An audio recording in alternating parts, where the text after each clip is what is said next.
Halo, selamat malam kawan pajak. Selamat datang di acara baru, Kesah Baharu. Acara yang mengundang para tokoh pebisnis, tokoh masyarakat dan profesional di Pangkalan Bun dan luar Pangkalan Bun juga untuk berkisah, ya kan, tentang mereka. Maaf tadi ada gangguan, sekarang kita coba ulang lagi gangguan sinyal. Kita tunggu untuk Mas Asarinya hadir. Oke, ini Mas Asari. Halo, selamat malam Mas. Duh.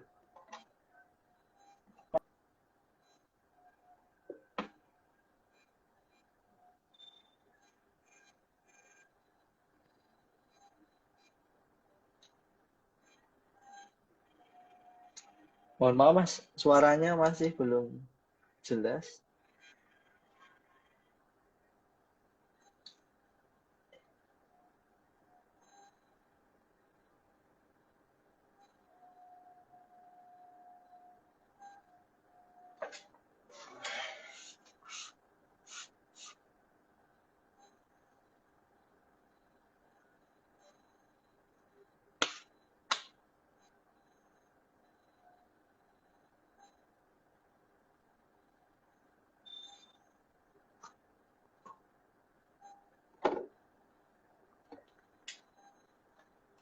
Oke, kita tunggu dulu.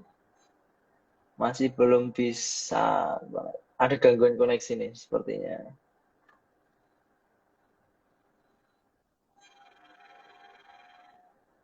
Oke.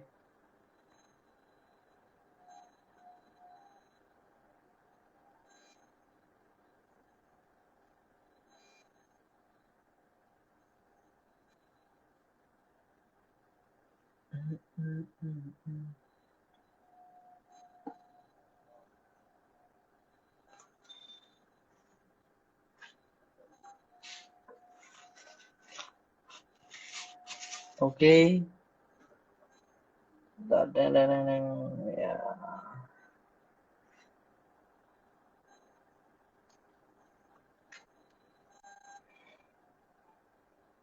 Apakah bisa bergabung?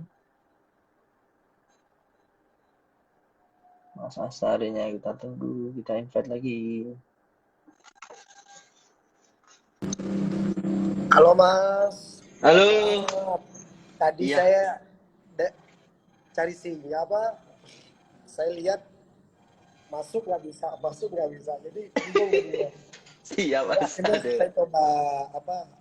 Tadi kan saya mau gabung, tiba-tiba bingung.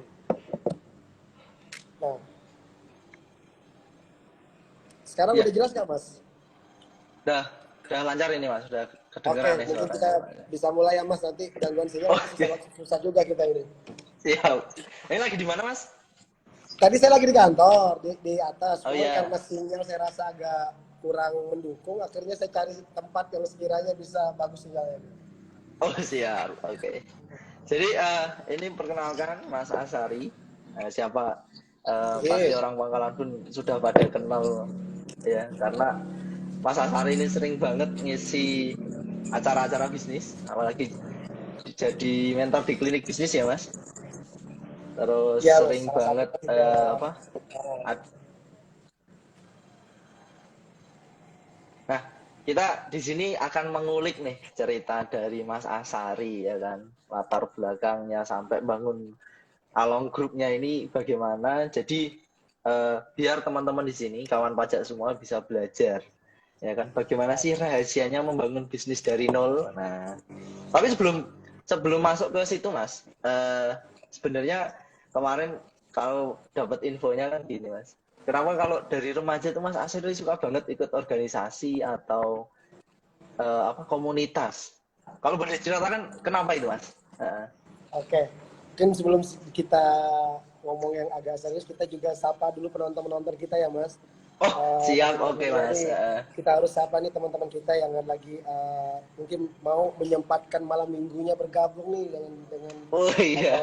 santai sama Mas Dodo. Ini kan malam minggu nih, ini biasanya kalau udah malam minggu begini, waktunya weekend sama pacar, yang punya pacar. Iya. Tapi kalau yang jomblo, waktunya mencari teman untuk kita berbagi kopi kan gitu. Oh, betul sekali. Nah, kalau yang galau saatnya nonton drama Korea, ya kan? Oh, nonton Caca makin galau Mas Andi. Terus oke, sebelum itu juga terima kasih ya Mas Widodo Nggih. yang udah ngundang kita apa namanya untuk bisa live. Wah, ini sampai ada yang komen nih. Mas Pajak dengan Mas Asari mirip Pak ya. Wah, bisa jadi nih kami cuman masalahnya mungkin secara fisik saya bisa mirip, cuma nasibnya masih menang Mas Widodo daripada saya. BTW lahir kita mirip loh Mas. November. Oh iya Mas ya. Ini kalau mirip Iya, saya berarti cuman nasibnya aja saya masih belum Mas Widodo sudah lebih oh, bagus nasibnya. punya karir masing-masing Mas. Ini kan juga grup Tapi Along. Mas, kita warming up sedikit ya. Iya, Jujur ya, gimana Mas? pertama kali ketika Mas Widodo kontak saya, terus ada tim juga yang ngabarin. Pertama kali yang saya lihat, ini dari mana? Dari kantor pajak. Saya takut duluan tuh. Ada apa di kantor pajak dari saya gitu kan. Karena udah setiap namanya teman-teman wirausaha ya, pastikan kita harus Iya. namanya lapor wajib pajak. Paling tidak kita juga yang apa namanya ya, teman-teman yang usahanya entah UMKM kah atau itu kerja di perusahaan atau pasti kan juga adanya pajak. Jadi ketika dengar Iya. kata kantor pajak saya takut nih. Ini kenapa saya dicari terus gitu kan? Ada apa saya belum bayar pajak atau gimana gitu. Rupanya mau diskusi bareng. Wah, yang Diskusi saya bareng. agak takutkan itu ketika akun Instagram pajak ini selalu mantau SG saya. Wah, ini takut sekali saya ini. Iya, itu mantau kegiatan Mas. Iya. Jadi ini kan teman-teman juga ramai sekali ya di Instagram ini. Jadi Iya, ya, betul saya juga, sekali. apalagi saya bersyukur sekali diundang sama teman-teman pajak bagaimanapun. Kita juga menghimbau untuk teman-teman semua untuk bisa taat pajak. Saya pribadi pun setiap tahun juga lapor. Terlepas Siap. kemarin saya juga baca berita itu di Kementerian Keuangan bahwasannya ada, kalau nggak salah itu Mas, UMKM yang di bawah 500 juta dalam omset setahun, apa namanya, bebas pajak ya Mas? Apa itu? PPN atau Iya, saya lupa kemarin. ada undang-undang baru Mas, undang-undang HPP. Jadi kita tunggu nanti diundangkannya kapan. Nanti akan kami tentunya akan kami terus siarkan ya mengenai undang-undang baru ini, dan ini tujuannya memang berpihak untuk UMKM. Jadi kalau misal omsetnya di bawah 500 juta itu bebas pajak, tetapi ya tetap melaporkan SPT tahunannya seperti itu Mas. Oh, siap. Ini teman-teman Jadi semua, bebas tapi saya agak tetap degdegan kalau ngomong sama orang lapor pajak gitu. nih. Pokoknya kalau sama orang Iya. pajak ini kita harus hati-hati ngomong uang. Soalnya kalau naik sedikit bahaya nanti. Canda Iya, aja dah. siap. Saya juga sapa nih ada teman-teman kita dari Kapuas, ada ini ada Iya, Instagram nih, ada Mbak Nada dari Hussein. Bandung ada Ada juga ya Mas. dari Gorontalo Mas. Ini Mas Gifari ini dari Gorontalo, ada dari Bali juga. Ada Mbak Siap. kami juga dari Banten, Mbak Deni Martanti, ada Wah, Mas Rangga, Sekcam, Arsel, ada teman-teman kita semua rame malam ini. Terima kasih untuk malam minggunya sudah mau bergabung dalam alhamdulillah. diskusi santai. Mungkin melanjutkan tadi teman-teman semua yang nanti yang kita saling sapanya, nanti saya akan sebutkan nama Siap, satu ya. Terus ada saya siap. baca juga, jangan lupa ngopi di Along. Wah, terima kasih. Wah, iya. Ini endorse Betul gratis Mas. dari saya. Kopinya enak Mas. Alhamdulillah. Terjangkau lagi. Apalagi Jam, kalau ada jamnya teman-teman dari kantor ditambahin dong pajak. Mas. Teman-teman kantor pajak sering nongkrong di Along. Cuma saya Iya. takut ini mereka meneliti berapa jumlah kursi malam ini ya, gitu kan Pak. Mas, kalau boleh saran nih Mas ya. Kalau bisa jam bukanya tuh ditambah. Jadi kalau nongkrong kan jam 9 udah tutup ini. Aduh. Iya Mas, ini saya nanti harus ngomong sama Pak Sekcam. Pak Sekcam, Oh, siap. waktunya jangan lagi PPKM, tolonglah Pak Sekcam, Bang Rangga. Iya. Sebentar lagi jadi kepala dinas, ya waktunya jangan sampai sempit gitu kan. Iya betul Mas, betul. Aduh. Oke, Saya kalau lanjutkan Mas ya. udah jam 9 itu sering ini Mas. Baik, Wah, udah. saya melanjutkan Gimana Mas? sedikit tadi pertanyaan Mas Widon terkait Betul. apa ya permasalahan anak-anak muda ya. Karena mungkin saya terbiasa dari dulu masih mahasiswa suka bergaul. Sebenarnya sih suka bergaul. Bergaul dalam artian iya, iya. saya pengen punya teman-teman baru, punya jaringan-jaringan baru, punya circle-circle baru, di mana teman-teman baru itu yang menurut saya pribadi paling tidak saya menemukan pola pikir yang berbeda yang bisa saya ambil. Artinya ketika saya bertemu dengan orang baru ini, apa sih yang bisa saya ambil positifnya dari dia? Kalau terlepas ada negatif positif, yang kita ambilkan pasti yang positif. Kalau ada yang negatif, kita berusaha untuk tidak meniru, tetapi kita ambil yang positifnya. Itulah kenapa dari mahasiswa, ketika saya berani untuk sekolah di luar Kalimantan, walaupun dengan saya sering bilang ketika diundang di acara pabrik, saya juga bukan dari keluarga yang berada, keluarga saya sangat sederhana. Bapak saya dulu sebelum sekarang ada pekerjaan yang bagus, bapak saya dulu masih saya SMA itu adalah ojek, ibu saya ibu rumah tangga, bapak saya tukang ojek.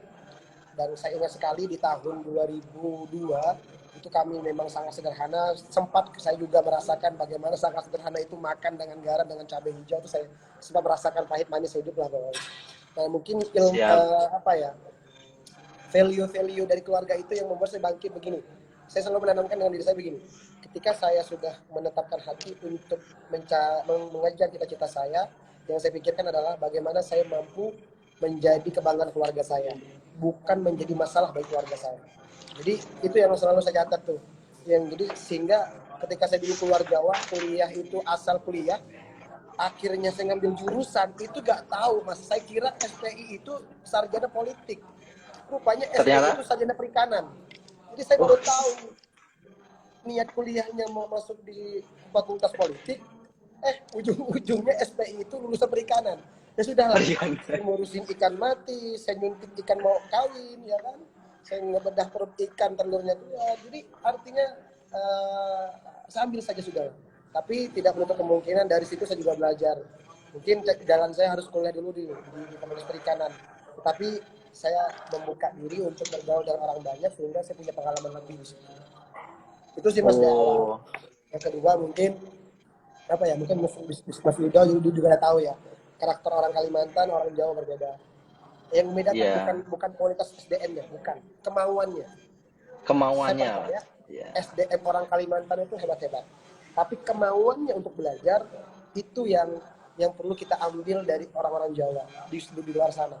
Mereka mau belajar dari 0 sampai 100. Orang Kalimantan maunya dari 50 sampai 100. Nah, ini yang menjadi kayak garis tembok yang harus saya pecahkan. Kalau pengen jadi orang besar ya nggak bisa. Kita mulai dari nol, kita berproses, kita ambil pahit manisnya. Ya kalau emang sudah bagus hasilnya, ya itu proses yang sudah kita lakukan. Iya, karena dari 0 ke 100 itu butuh proses ya mas. Butuh proses mas. Saya yakin deh, nggak ada pengusaha di dunia ini, orang pintar di dunia ini, atau orang-orang yang bekerja di kantor manapun, ujuk-ujuk dia langsung diterima, kecuali anaknya Pak Menteri mungkin kan privilege-nya ada. Iya. Ada yang punya privilege tersendiri. Privilege-nya ada, tapi menurut saya juga, walaupun dia punya privilege, tapi kalau dia tidak punya kualitas yang mumpuni, pasti juga seorang yang profesional juga akan berpikir gitu kan. Pasti berpikir. Iya, betul. Makanya saya berpikir nih, gimana caranya orang Kumai, orang Banglanbun, orang Kota Ringin Barat asli saya jangan sampai seperti itu. Sudahlah keluarga kita banyak masalah, anaknya juga jadi tiang masalah, ya kan, tambah masalah terus. Iya. Ya kan begitu. Oh siap. Ini keren banget nih, dari awal Mas Asari udah cerita mengenai value yang dibawa dari keluarga ya mas. Tentu itu kalau saya juga merasakan bahwa emang value dari keluarga itu sangat membekas ketika kita besar ya mas. Maksudnya sampai kita berkarir ya. Nah ini tidak lupa juga bahwa ternyata kalau saya lihat nih Mas Asari itu asli Kumai ya mas. SD, SMP, SMA-nya tuh asli Kumai sebelum kuliah di Jawa. Asli Kumai mas. Tapi sampai ngomong Jawa aku iso. Oh, enggak ngomong Jawa iso tuh mas. Ini enggak masalah, lek sampai kate ngomong Jawa lek ngene enggak apa-apa.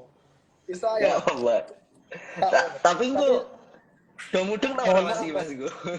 Jawanya agak kasar. Jadi di sini kan ada mentor saya juga, ada Mas Givari ini mentor saya juga dari Gorontalo, ada Mas Anggi ini juga salah satu pengusaha yang saya sekarang lagi hitsnya. Teman-teman semua mohon izin, saya malam ini saya pengen sharing di live IG. Jarang loh mas saya live IG, soalnya saya tuh nggak tahu cara live IG. Kayak malam ini tawaran pertama lah bagi saya dari Mas Widodo ini aja. Oke, sebuah kehormatan nih ngundang Mas Asari di live IG pertama ya. Oke, kita lanjut mas. Kita lanjut nih.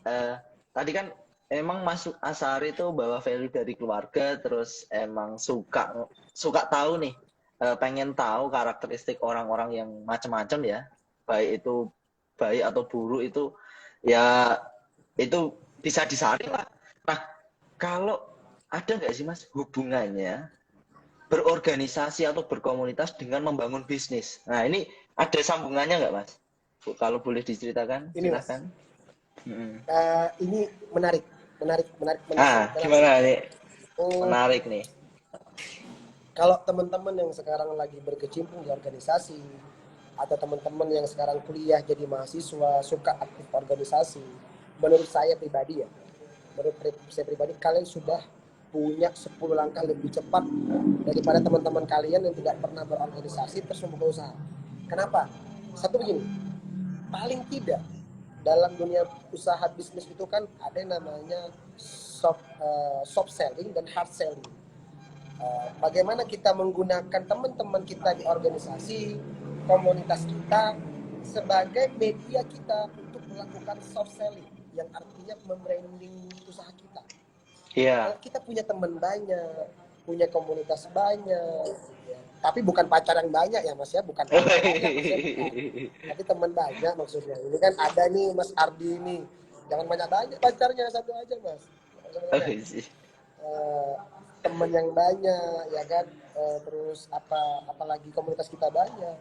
Ketika kita membuka usaha, paling tidak supporting system dari luar itu teman-teman kita untuk membranding usaha kita, membantu soft selling usaha kita, sehingga ketika kita pengen dikenal publik itu lebih cepat. Satu itu. Yang kedua, menurut saya pribadi, ketika kita aktif di organisasi, di komunitas apapun, minimal kita menjaga pertemanan dengan mereka. Siapa tahu ketika kita butuh investor, butuh support modal dari luar, teman-teman kita punya jaringan-jaringan di luar sana yang juga bisa memperkenalkan dengan kita. Karena itu yang saya alami Mas. Saya punya teman banyak, punya komunitas juga banyak. Sehingga ketika saya buka usaha, paling tidak yang pertama kali datang itu teman-teman saya dulu. Karena mereka akan mencicipi rasanya, akan komen kalau nggak enak, ya kan. Paling tidak kita memang rugi sih Mas. Ruginya kita harus traktir mereka dulu soalnya, ya kan. Iya. Karena terkadang Tester teman Mas. ini nggak mau bayar karena merasa ya kalau kamu temen ya traktir dong, nggak masalah. Bagi saya pun nggak masalah. Nggak masalah. Bagi saya nggak masalah. Paling tidak sumbangsi dari mereka bisa mengendorse lah, bahasa kekiniannya, mengendorse usaha kita itu lebih cepat daripada kita kalau kita hanya berjalan mandiri atau sendiri. Itu sih Mas kalau saya nilai value-nya yang kalau kita ikut organisasi itu ikut organisasi itu banyak, minimal value yang kita dapatkan itu supporting system dari luar, sehingga kalau kita dalam bahasa usaha sih saya bilangnya soft selling itu lebih cepat dibandingkan kalau kita sendiri. Nah, tapi ingat Mas ya, teman banyak bukan pacar yang banyak, itu aja sih Mas. Iya, pacar banyak bikin pusing Mas kayaknya. Pusing Mas, mumet Mas, pokoknya mumet saja. Iya. Mumet, oke. Keren banget nih. Ini ada teman-teman saya juga loh Mas, saya lama udah nggak bersua. Mas Anggi Fajar ini teman kuliah saya di 2000 berapa bro, kita udah berapa puluh tahun ya bro? Berapa puluh tahun? Bro, brother, aduh, kamu kita muncul di live IG ini, sambung silaturahim ya brother. Siap, halo. Masih sehat ya? Temannya Mas Along. Ini teman saya di Sidoarjo Mas, di Sidoarjo. Oh, teman dia Sidoarjo, siap. Oke, jadi keren banget nih teman-teman kalau tadi dengerin Mas Asari ya, bahwa organisasi teman itu jadi supporting system ya dalam pembuatan bisnis, dan tentunya bisa jadi investor atau bantu nyari investor atau malah jadi pelanggan pertama kita ya Mas. Benar, paling tidak mereka itu jadi teman kita lah. Iya, kan? Ini kan ada teman-teman kita juga, ada Mbak Hilya, ada teman-teman kita Mas Andi, Supriyandi.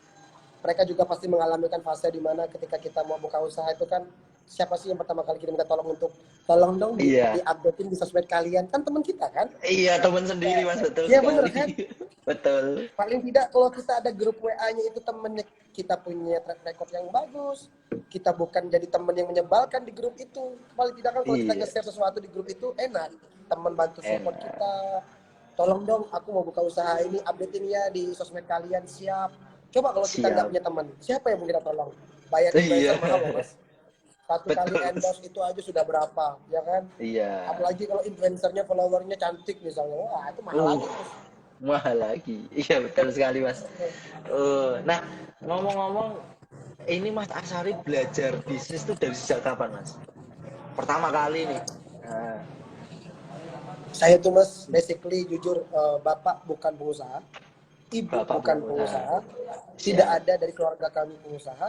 Bapak tadi yang tadi saya bilang di 2002 itu bapak masih ngojek, terus bapak kerja di perusahaan, habis itu bapak di PHK, terus saya ke Jawa itu niatnya memang kuliah untuk merubah hidup keluarga, tapi di situ saya melihat circle-circle saya itulah yang membuat otak saya berpikir kalau pengen kaya, keluar dari kemiskinan, ya harus jadi pengusaha. Oh ya. Apakah kita tidak boleh bekerja? Boleh, sangat Boleh. boleh. Saya malah menyarankan teman-teman yang punya kemampuan untuk bekerja di perusahaan kah, di kantor pemerintah, silakan. Tapi bagaimana kalau kita hanya punya suatu sumber penghasilan dari satu titik, pasti kalau sumber penghasilan kita banyak, pasti lebih besar juga penghasilannya. Paling tidak gajinya Mas Wido misalnya 20 juta ya kan. Untuk biaya rumah tangga berapa. Tapi kalau kita hanya mengandalkan satu titik kan lambat kayaknya Mas. Beda Mas kalau Iya Mas. Rafathar. Rafathar dari kecil emang udah kaya. Ya kan? Nggak bisa kita lawan. Ya. Nah, paling tidak Itu kita dikasih privilege Mas. pengusaha. Paling tidak kan kalau kita jadi pengusaha itu kan ada sumber-sumber pemasukan lain lah, pasif income-nya juga ada lah di tempat lain. Iya. Nah Nah, jadi dari situlah saya tuh berpikir saya harus berusaha nih, kalau nggak berbisnis iya kayaknya betul. saya kayaknya lama.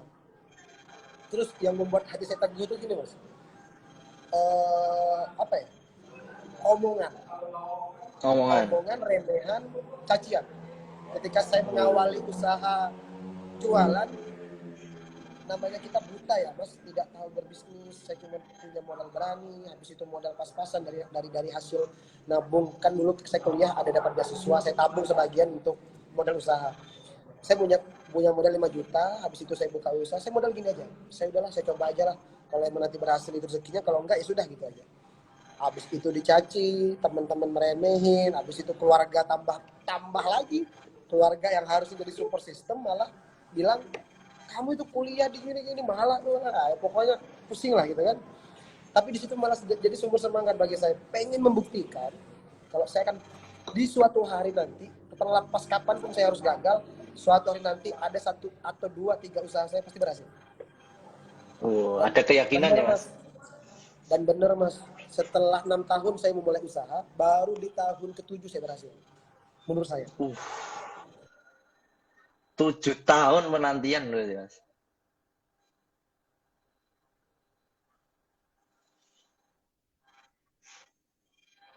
8 kali.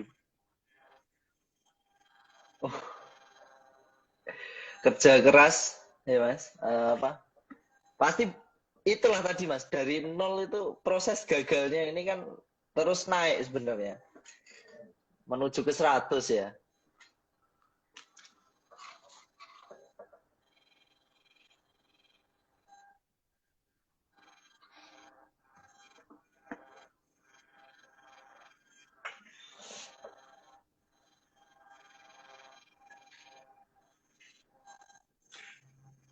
Oh iya Mas, nggak ada Mas. Iya betul. Wah saya nggak. Iya betul Mas.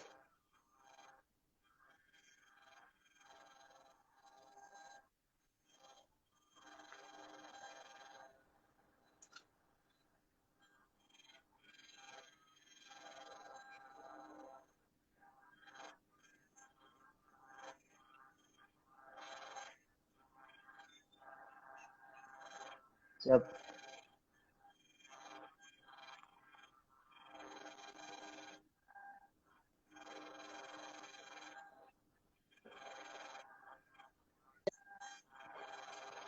Sebenarnya saya kedengeran sih Mas. Cuma emang tadi agak putus-putus. Halo, ntar.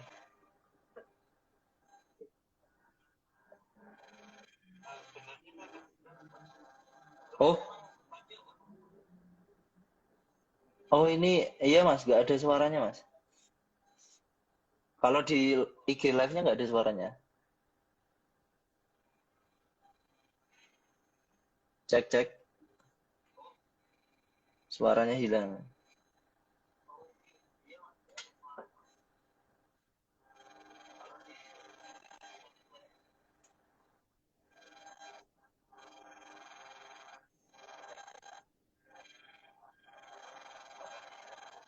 Iya, iya mas.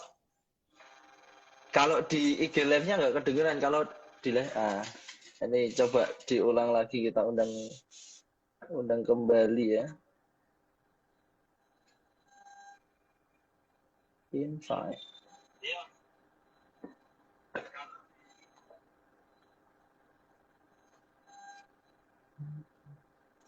Nah, jadi mohon maaf kan pajak ini tadi terkendala koneksi kembali. Kita coba undang lagi Mas Asarinya. Apakah bisa gabung?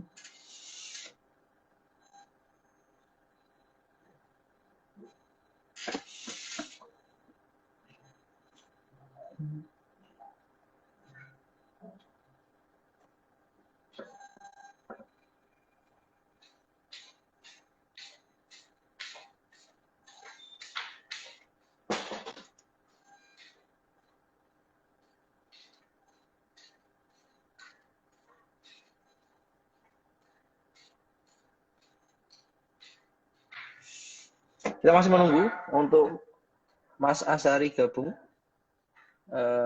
Jadi teman kawan pajak semua yang hadir di sini, terima kasih sudah menonton. Nah, kita sambil nunggu join lagi nih karena Halo halo, Mas. siap. Aduh, udah Selamat datang seru-seru kembali tadi Mas. Mas ya, udah dramatis ceritanya Iya, ntar. ternyata nggak keluar suaranya Mas. Saya tuh malah tadi bersyukur loh ada Mas Aji tadi, Mas Aji, Iya. sorry, De Mbak Su Aji, De DAG. Retno Aji ini, saya bersyukur karena dulu keluarganya De Aji ini mengangkat saya sebagai anak angkat. Saya Oh, tuh nggak punya keluarga. Dari Pangkalan Bun, Tumai ke Malang itu nggak punya keluarga satu pun, nggak punya keluarga. Saya diangkat sama dosen perikanan, Ibu Umi almarhum, ibunya Mbak Retno Aji ini, saya diangkat sebagai anak angkatnya. Saya tuh bersyukur loh Mas. Nggak punya keluarga, saya bisa makan numpang makan gratis. Setiap udah mulai mepet nih, uang krisis nih, saya main ke rumahnya beliau. Pasti minta makan saya itu. oh. Iya, Jadi ini saudara sendiri ya Mas? iya Saudara. itu. Tapi lama sekali saya enggak pernah ketemu lagi sama Mbak Retno ini. Karena Oh, iya. saya lama sekali enggak pernah ke Malang. Habis itu Ibu Umi sudah almarhum, Bapak juga udah almarhum. Saya tiba-tiba diingatkan dengan momen begini Mas. Dulu itu Oh beliau iya. berdua itulah yang mengingatkan saya, kalau kamu mau jadi orang sukses minimal kamu punya pendidikan dulu lah. Pendidikan itu Siap. bukan awal kamu untuk sukses, tapi minimal untuk merubah cara berpikirmu untuk jadi sukses. Saya ingat sekali Iya. kata-kata itu. Cara berpikir itu modal ya Mas Rudi. Modal. Kalau kata orang Jawa Modal modal. buat bisnis. Modal. Modal. Wong pinter ki Halo modalnya De Aji, sehat terus ya kalian ya. siap. Jadi berarti membangun bisnis itu udah berkali-kali ya Mas. Udah berkali-kali gagal.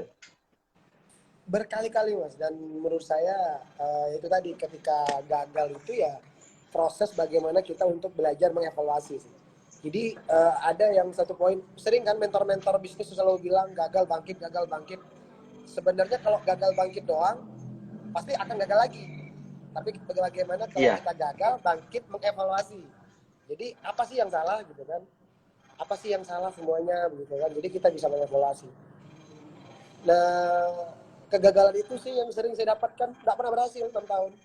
Nah, jadi akhirnya saya juga dulu hampir frustasi sih Mas.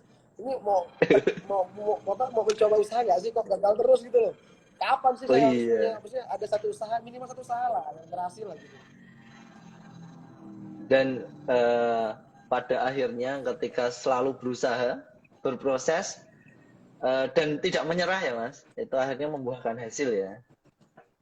Jadi pokoknya yang penting kan sering nih kan orang-orang bilang jangan pernah Mm-mm. menyerah.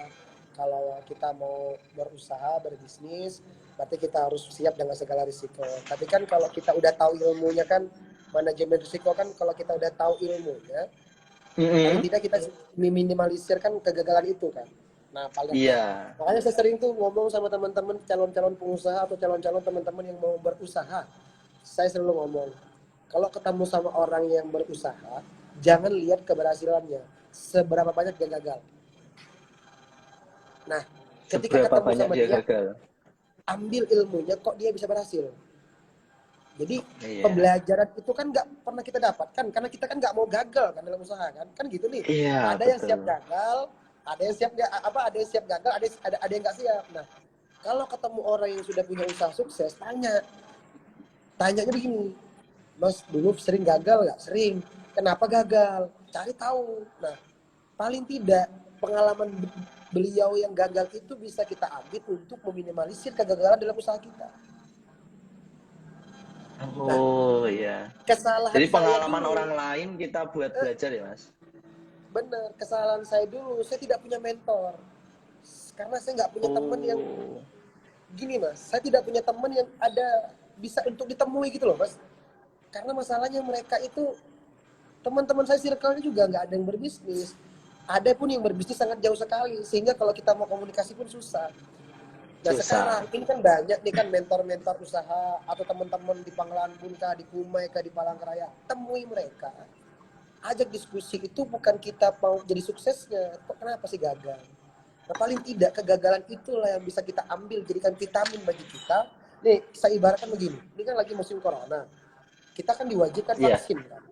Kenapa diwajibkan vaksin? Untuk meminimalisir kenanya risiko corona. Kan begitu Mas. Meminimalisir. Meminimalisir bukan mengobati. Saya yakin yang sudah divaksin belum tentu dia juga akan terlepas dari corona. Iya, betul sekali, Mas. Paling tidak, kalau kita mengambil ilmu kegagalan dari orang yang sudah pernah gagal dalam berbisnis, kita jadikan vaksin bagi kita untuk meminimalisir kegagalan. Iya, betul sekali. Jadi kegagalan itu vitamin. Nah, kalau kata Mas Asari, kegagalan itu Vitamin, vitamin. vitamin. Jadi Tuh, di sini itu ada Abang Ongki Hidayat nih, pengusaha juga dari Kapuas. Saya lihat dari kasusnya, Kapuas.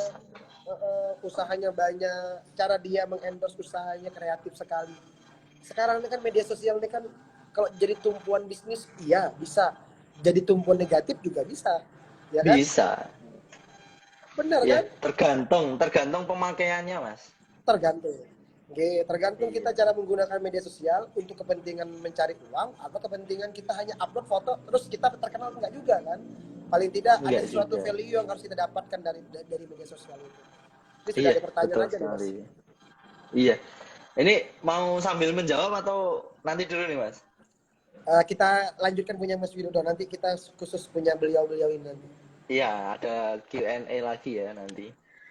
Nah, ini kan Mas Asari ini sangat, ya ibaratnya kalau Along, kopi Along Pangkalan Bun ya Mas Asari gitu. Nah, boleh diceritain nggak Mas, bagaimana membangun grup Along ini dari awal, dari yang dulunya sering kali gagal, dari yang dulunya sering kali minum vitamin nih, vitamin kegagalan, nah, sampai bisa membangun grup Along ini. Nah, boleh Mas diceritain prosesnya itu gimana?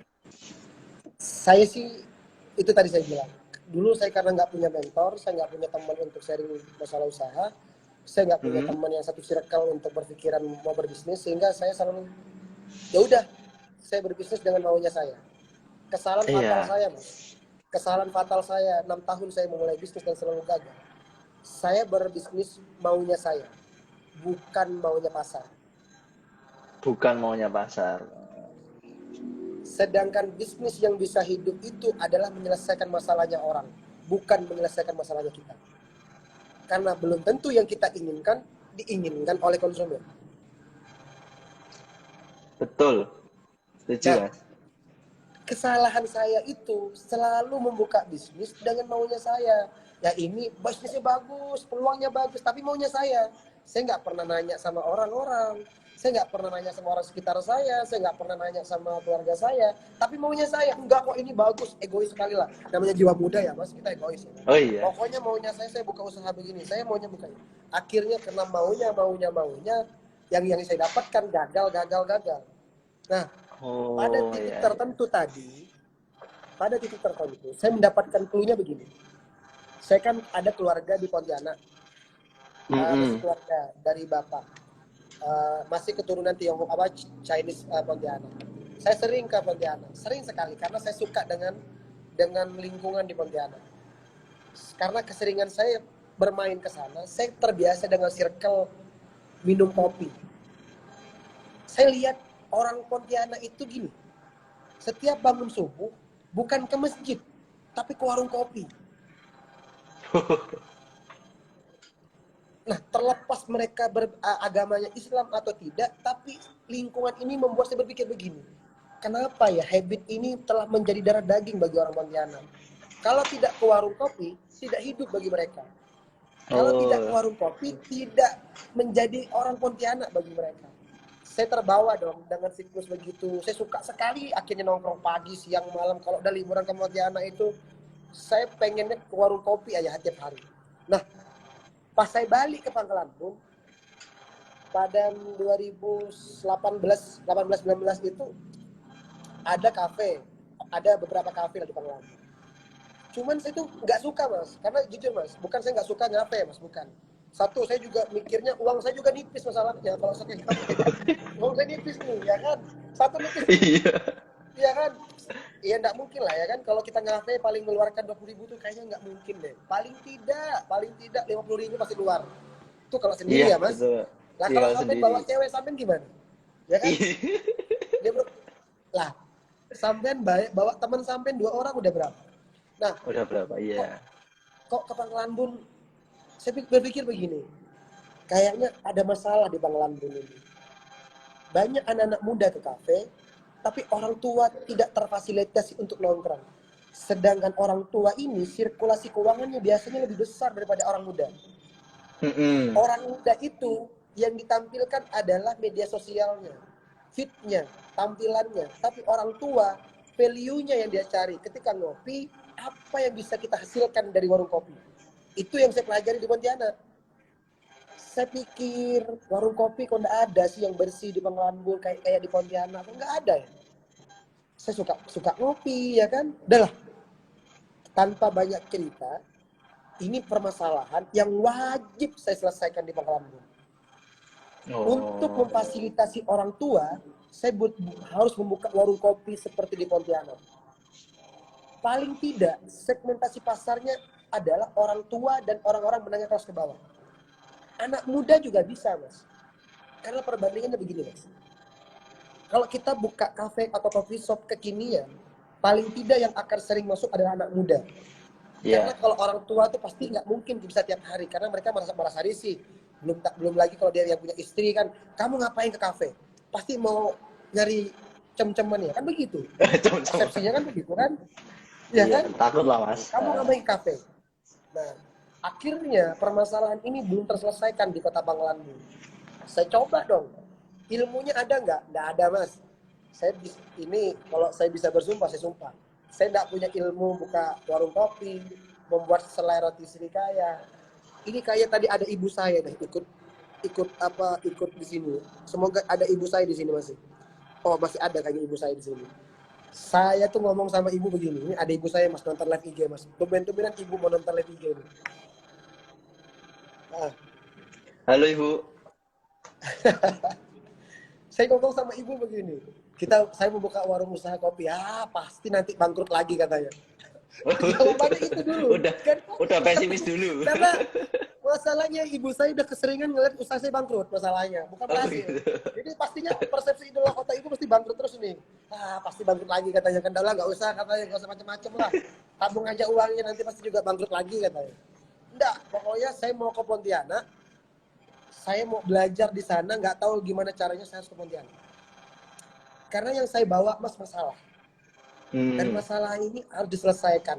Nah, apakah ada proses? Panjang sekali mas. Naik bis Damri dari Pangkalan Bun ke Pontianak itu 18 jam. Dulu tidak ada pesawat, Mas. Pesawat ke Pontianak nggak ada. 18 jam naik bis Damri ke Pontianak. Bau besing WC-nya, Mas. Nggak enak sekali pokoknya. Bau besing sekali. Satu itu. Habis itu lama sekali. Nyampe di Pontianak, saya kan nggak mungkin belajar ilmu perkopian di warung kopi, pasti ditolak sama mereka. Iya. Setiap hari saya nongkrong di warung kopi yang berbeda selama 1 minggu. 3 kali 7 berarti 21 ya. 21 Iya. warung kopi yang saya tongkrongin di Pontianak hanya pengen ngeliat bagaimana proses cara membuat kopinya. Satu. Yang kedua, saya harus mencocokkan rasanya orang Pangelamun dengan Pontianak ini berbeda. Kalau orang Pontianak itu lebih suka ke asam-asaman kopinya, orang Pangelamun lebih suka agak asam manisnya. Nah, ini harus Asam saya racik manis. bener nih. Ini asam manis nih kopinya nih. Ini perlu ilmu. Saya catat sambil nongkrong, saya liatin mbaknya ngeracik, saya catat. Saya liatin bapaknya ngeracik, saya catat. Saya catat semua. Enggak pernah saya belajar. Proses panjang sekali, Mas. Pulang dari sana, Mas, ujuk-ujuk saya langsung aja ada tabungan. Saya ingat sekali, tabungan itu kalau nggak salah di rekening saya dulu itu 30 juta. Dari hasil nabung berapa tahun gagal-gagal ada untung saya tabung. Sewa ruko 20 juta, masih ada 10 juta, Mas. Masih Iya, ada 10 10 juta. juta. Kalau saya keluarkan semua, Mas, itu mungkin kalau ibu tahu tuh, ibu saya tahu, pasti marah itu. Tapi saya bilang sama ibu, enggak kok Bu, uangnya masih ada kok, masih banyak. Padahal uangnya habis, Mas. Sewa Habis. ruko 20 juta, habis itu beli peralatan dan segala macamnya. Pulang ke rumah, bukannya langsung dapat ilmunya, ngeracik lagi di rumah sama ibu. Ibu tuh Ngeracik risih. lagi. Ibu tuh risih. Nih anak nih ngapain sih kok nggak ada berhenti-berhentinya ya kan? Habis itu buat roti selai srikaya itu, Mas, saya sama ibu belajar bareng-bareng dari YouTube. Belajar YouTube dari saya YouTube. Oh, dari YouTube ya Mas.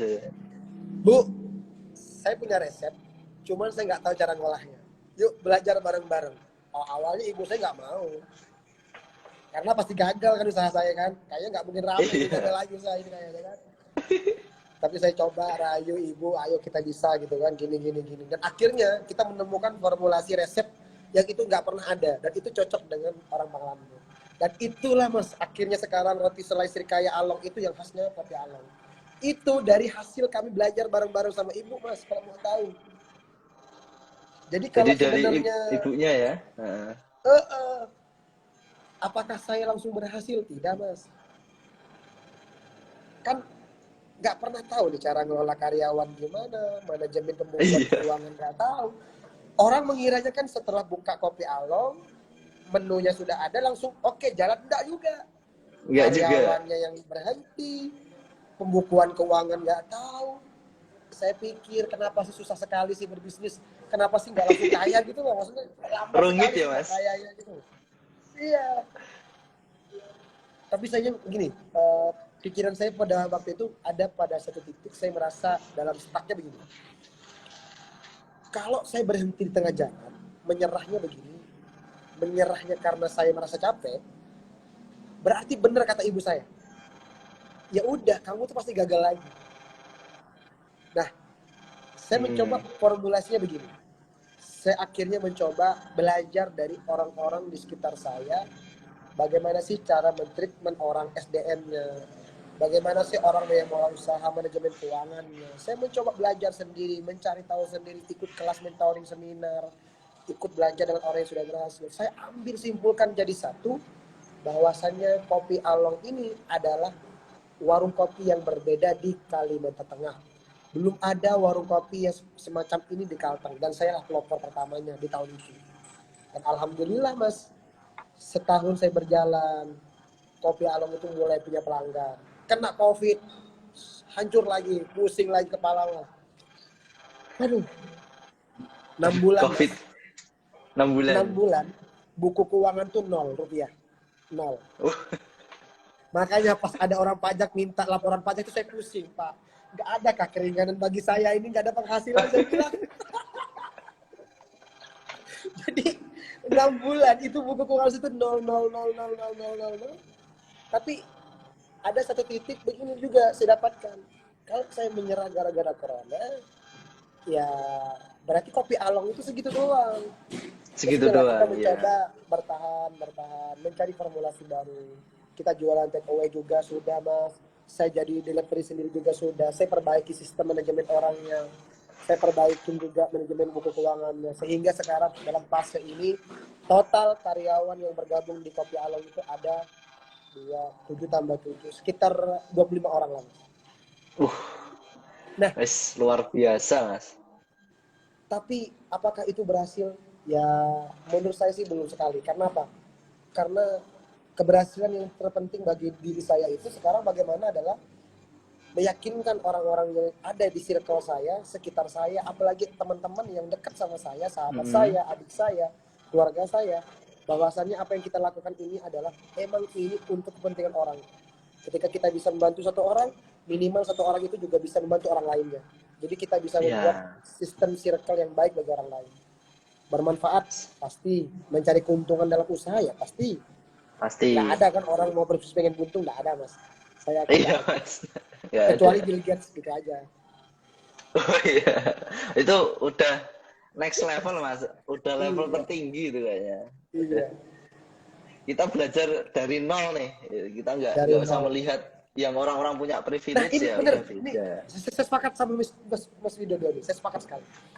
Banyak dari teman-teman saya itu melihat orang itu dalam situasi kondisinya begini. Kok bisa sih dia kaya?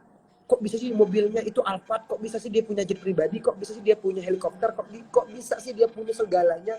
Punya rumah besar? Kok bisa sih? Kok bisa terus pertanyaannya? Kok bisa? Pertanyaannya, kenapa kamu bertanya? Kenapa kamu nggak melakukan aksi aja sekalian gitu loh? Iya. Jadi hilangkan pertanyaan kok bisa tadi, jadikan kenapa saya nggak bisa? Harusnya kita balik. Kalau dia bisa, harusnya kita juga bisa. Hilangkan sama-sama manusia, Mas. Bisa. Hilangkan. Jadikan kata-kata kok bisa itu jadikan kita bisa harusnya gitu loh. Iya, betul sekali, Mas. Saya tuh terkadang tuh gemes banget. Bang, kok bisa sih Abang beli ini? Jangan nanya kok bisa. Kenapa kamu nggak mau juga seperti itu gitu. Ayo usaha gitu. Kok ada kemauannya gitu loh. Kalau saya bangkrut gimana, Bang? Kalau saya mau jahat, saya cuma jawab begini aja, ya itu urusanmu. Ya kan begitu, Mas. Kalau saya mau jahat, saya tidak mungkin kan. Ya kalau kita misalnya bangkrut, kita gagal, ya kita ambil evaluasi.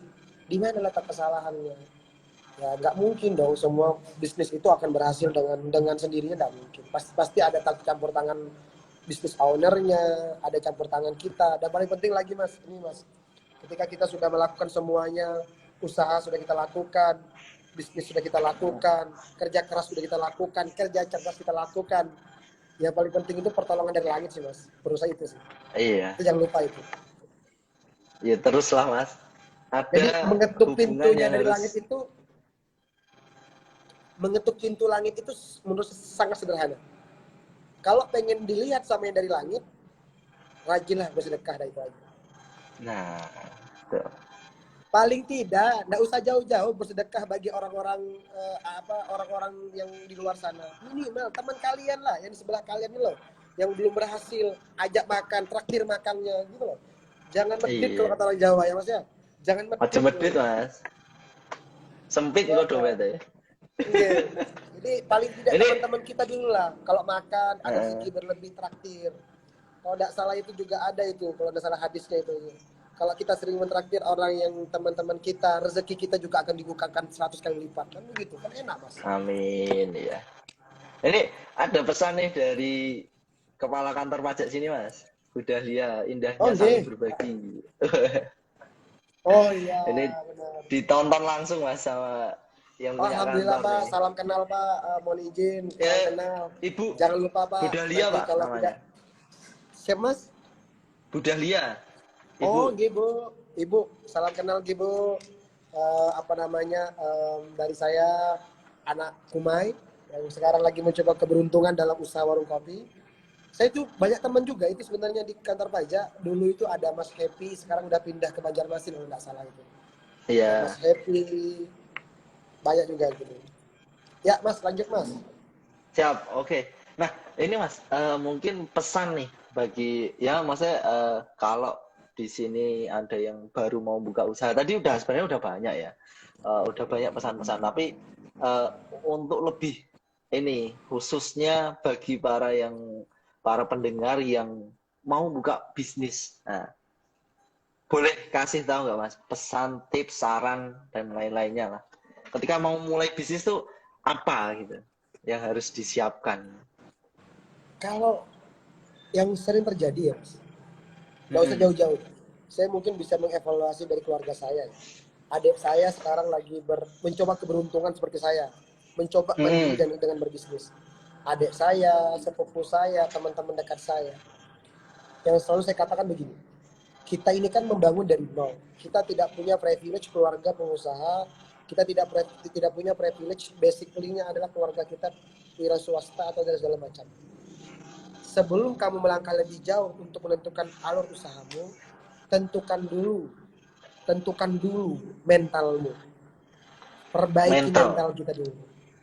Karena dalam bisnis itu tuh begini Mas. Ketika dalam fase naik, terkadang kita tuh jumawa, sombong. Wow, sombong. Alhamdulillah gitu kan. Bagus Alhamdulillah. sekali usaha kita. Sehingga kita lupa Tapi dengan di bawah. Kalau nanti di fase tiba-tiba lagi down usaha kita lupa. Kita lupa bagaimana untuk memitigasinya. Sehingga mental dulu lah. Mental ini paling penting bagi saya. Mental untuk apa? Mental untuk jangan menyerah, bukan untuk gagal. Kalau pengen berbisnis untuk jangan gagal, ini menyerah. kesalahan fatal nih Mas. Ini mentornya yang salah menurut saya. Tidak ada mentor manapun bilang kalau bisnis itu untuk gagal, nggak ada. Ada. Tapi mental untuk jangan menyerah. Jangan menyerah. Jadi pokoknya apapun itu jangan pernah menyerah. Kalau kita mau melakukan bisnis, ketika kita dalam fase memang lagi di bawah, bangkit. Jangan Bangkit. takut. Banyak kok teman-teman saya yang di sini juga nonton. Teman-teman semua izin saya di sini hanya sharing, diskusi. Kalau ada yang lebih hebat daripada saya, sangat banyak. Usahanya mereka lebih Banyak. besar daripada saya, sangat banyak. Yang lebih omsetnya ratusan juta satu bulan mungkin sangat banyak di sini. Dan saya tidak bermaksud mengajari, saya hanya diskusi dengan pengalaman saya. Pengalaman saya mungkin tidak terlalu banyak bagi orang luar di sana, tapi bagi saya pribadi, pengalaman saya ini sangat berharga. Kenapa? Karena saya bisa belajar. Bertemu banyak kepala itu mengasihkan. Tapi bertemu banyak kepala Mengasihkan. ini juga terkadang juga menguras otak. Kadang pikiran kita dengan pikiran teman kita ini nggak nyambung. Dengan karyawan kita, terkadang karyawan kita maunya diri mereka sendiri aja. Maunya mereka sendiri tanpa mau ikut aturan kita. Nah, bagaimana kita sebagai business owner, sebagai pembisnis, pengusaha untuk bisa menyampaikan maksud kita itu dengan baik sehingga karyawan kita, tim kita itu menerjemahkannya juga dengan semangat yang baik. Itu sih menurut saya pribadi. Oh ya. Jadi perbaiki mental terlebih dahulu. Mental. Mental pebisnis ya Mas. Jadi Benar. dibangun tuh jiwa. Kalau sekarang tuh jiwa entrepreneurship Mas. Oh. Dan kalau bisa teman-teman punya sumber penghasilan bisnis dari satu, emang kalau memang sudah bagus manajemennya, kalian buka lagi nggak masalah. Atau kalian sambil kerja nggak Duplikasi masalah. ya. Duplikasi nggak Iya. masalah. Dan yang paling penting gini, jangan pernah takut melihat kemampuan orang itu sampai mana. Tapi lihatlah bagaimana proses yang dia bangun. Ya kan? Kalau Proses misalnya ya. itu ada teman kita tuh berhasil, jangan dimusuhin. Jangan malah dijauhin, malah kita Jangan gibahin, ya. jangan. Tapi kita lihat bagaimana prosesnya dia. Hebat dia ya. Ini tidak nih, terkadang nih teman dekat kita sendiri yang benci dengan kita, yang nggak suka sama kita, ya kan? Jangan. Saya malah senang sekali kalau ada teman-teman saya itu berhasil. Saya itu malah support. Ayo, kalau kita bisa berkolaborasi, kita bisa sinergi. Jangan kita berkompetisi, jangan. Karena kompetisi itu tidak menjadi prestasi. Tapi kalau berkolaborasi, bersinergi, kita akan berprestasi bareng-bareng. Saya membuktikan kepada diri saya dan keluarga, saya tidak mau jadi benalu bagi keluarga saya. Kalau saya tidak bermanfaat bagi orang lain, minimal saya bisa bermanfaat bagi adik saya, ibu saya, bapak saya. Nggak mau jauh-jauh. Percuma saya ngomong motivasi ke semua orang, tapi dengan keluarga saya bermasalah. Ya kan percuma, Mas? Iya. Ya kan? Nanti akan ujungnya balik ke keluarga Mas. Benar. Makanya saya itu selalu mengingatkan membrainstorming otak saya itu, kalau saya nggak bermanfaat bagi teman saya, bagi orang lain, paling tidak bagi adik saya dihargai, bagi ibu saya dihormatin, bagi bapak saya dibanggain. Nah, itu aja sih Mas. Siap. Wah, keren banget nih ceritanya, tips-tipsnya Mas Asari untuk bisnis nih. Nah, kalau tadi Mas, ini kan kita tadi mendapatkan cerita nih dari muda Mas Asari udah suka banget ikut organisasi, ikut komunitas, terus berkali-kali juga gagal dalam membangun bisnis, dan itu semuanya proses ya Mas. Semuanya kan berproses ya. Jadi kalau kata Mas tadi di awal ya, bahwa proses itu ya dari 0 ke 100, bukan dari 50 ke 100. Nah, ini kan yang sering jadi Ya, batu ganjalan anak-anak muda sekarang. Nah, benar. kalau boleh minta nih Mas, minta sarannya, apa yang harus dipelajari anak muda? Misal nih, ini dia masih SMA, masih kuliah, masih masih menimba ilmu nih. Ilmu apa yang perlu dipersiapkan, yang perlu dia pelajari sekarang? Kalau dia ingin jadi pebisnis. Ah, sambil kita jawab ini juga ada teman-teman kita, ada Jehar. Wah, ini lama kita nggak bersua. Kamu sekarang lagi, ini teman-teman kita juga lagi mulai bisnis bareng nih. Ini Abjahar ini ada punya bisnis baru. Saya lihat dia semangatnya berwirausaha, udah mulai bangkit. Saya senang nih ada anak muda yang adik-adik kita nih udah mulai kayak menunjukkan jati dirinya. Aku mampu, aku mampu. Itu saya senang banget tuh dengan anak-anak keren kayak Abjahar gini. Ada teman-teman kita yang lain Hmm. juga. Nah, pesan saya sih gini Mas, khususnya adik-adik kita yang SMA atau mungkin yang masih kuliah atau yang masih sekolah, kalau kalian mau bermimpi menjadi orang besar, berarti kalian harus bermimpi juga bagaimana kita menancapkan mimpi kita itu dengan besar. Menancapkan Sederhananya mimpi begini, dengan besar. sederhananya begini. Apa sih yang menjadi goal kita? Kalau memang goal kita itu bermanfaat bagi orang lain, caranya orang itu biasanya masing-masing berbeda kok Mas. Masing-masing Hmm. orang berbeda. Nah, adik-adik kita ini kan mau berbisnis, mau mulai bisnis. Nah, tancapkan dulu bisnis yang kamu awalin itu apa. Jangan salah, jangan sampai salah kamu menancapkan bisnis itu malah untuk kepentingan yang malah yang negatif gitu. Malah yang Usahakan negatif ya. niatkan dulu lah, nawaitunya tuh diperbaiki dulu. Nama itunya Saya bagus mau dulu. berbisnis, saya pengen memulai bisnis itu bang, misalnya untuk memperbaiki ekonomi keluarga saya. Kalau saya kaya raya bang, saya bisa membantu keluarga saya. Nah itu kan enak nawaitunya. Tapi kalau Hmm. pengen berbisnis bang, saya pengen berbisnis, pengen kaya raya, supaya saya punya istri banyak. Kan itu salah juga. Salah kaprah Ya jadinya kan? niatnya Mas. Nah ini salah juga. Nawaitunya jangan begitu. Artinya saya tidak menyalahkan punya istri banyak. Bagi teman-teman sana silakan. Tapi nawaitunya tuh maksudnya yang hal-hal positif yang bisa membangkitkan semangat. Sehingga ketika kita menjalani bisnis itu kita nyaman mas. Tidak terbebani, kita Nyaman, tidak nyaman. Kita terbebani. walaupun gagal pun tetap nyaman. Kita pun walaupun capek dari pagi pulang malam tetap nyaman, tidak mengeluh. Jadi nyaman bahasanya.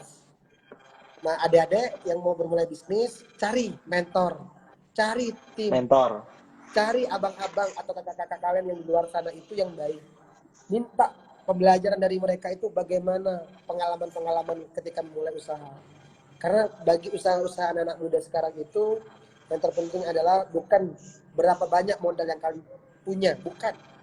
Tapi Bukan. seberapa besar mental kalian ketika sudah menancapkan usaha itu. Oke, jadi bukan berapa besar modal, tapi mentalitas usahanya ya Mas yang diperlukan aja. Mas enggak pernah akan jadi jaminan mas mental Iya, usaha modal banyak itu jadi sukses mas. nggak ada Enggak bisa jaminan. jadi jaminan. Yang Siap. cuman bisa jadi jaminan itu cuman Rafathar mas. Itu. Iya. Kalau Rafathar bisa dia. Siap, siap, Mas, siap. Oke, jadi bagi para kawan pajak nih yang sudah mendengarkan cerita dari Mas Asari yang luar biasa, sebuah proses yang tidak mudah dan tidak semua orang bisa menerima kegagalan ya, Mas. Pada akhirnya ya memang kegagalan itu sebuah momok bagi bisnis tentunya. Jadi cerita dari Mas Asari ini semoga menginspirasi dan ini kalau perlu tuh kita sering sharing nih Mas. Gitu kayaknya ini kan sangat bermanfaat ya kita. Dari KPP Pratama Pangkalan pun juga ingin mendukung pengusaha-pengusaha di Pangkalan Bun untuk maju, ya kan? Nah, Untuk maju, ini sih untuk mungkin berkembang. saya tuh bersyukur loh bisa Mm-mm. diskusi online dengan teman-teman pajak. Banyak pengusaha-pengusaha muda kita ini yang berhasil Mas memang. Ada tadi saya lihat Iya, ada Segaskin, ada Mbak Sangbo, ada Mbak apa Mbak yang dari Sangbo.id ini saya banyak lah teman-teman kita yang berbisnis yang ikut kegiatan diskusi. Menurut saya pajak ini bagian dari edukasi.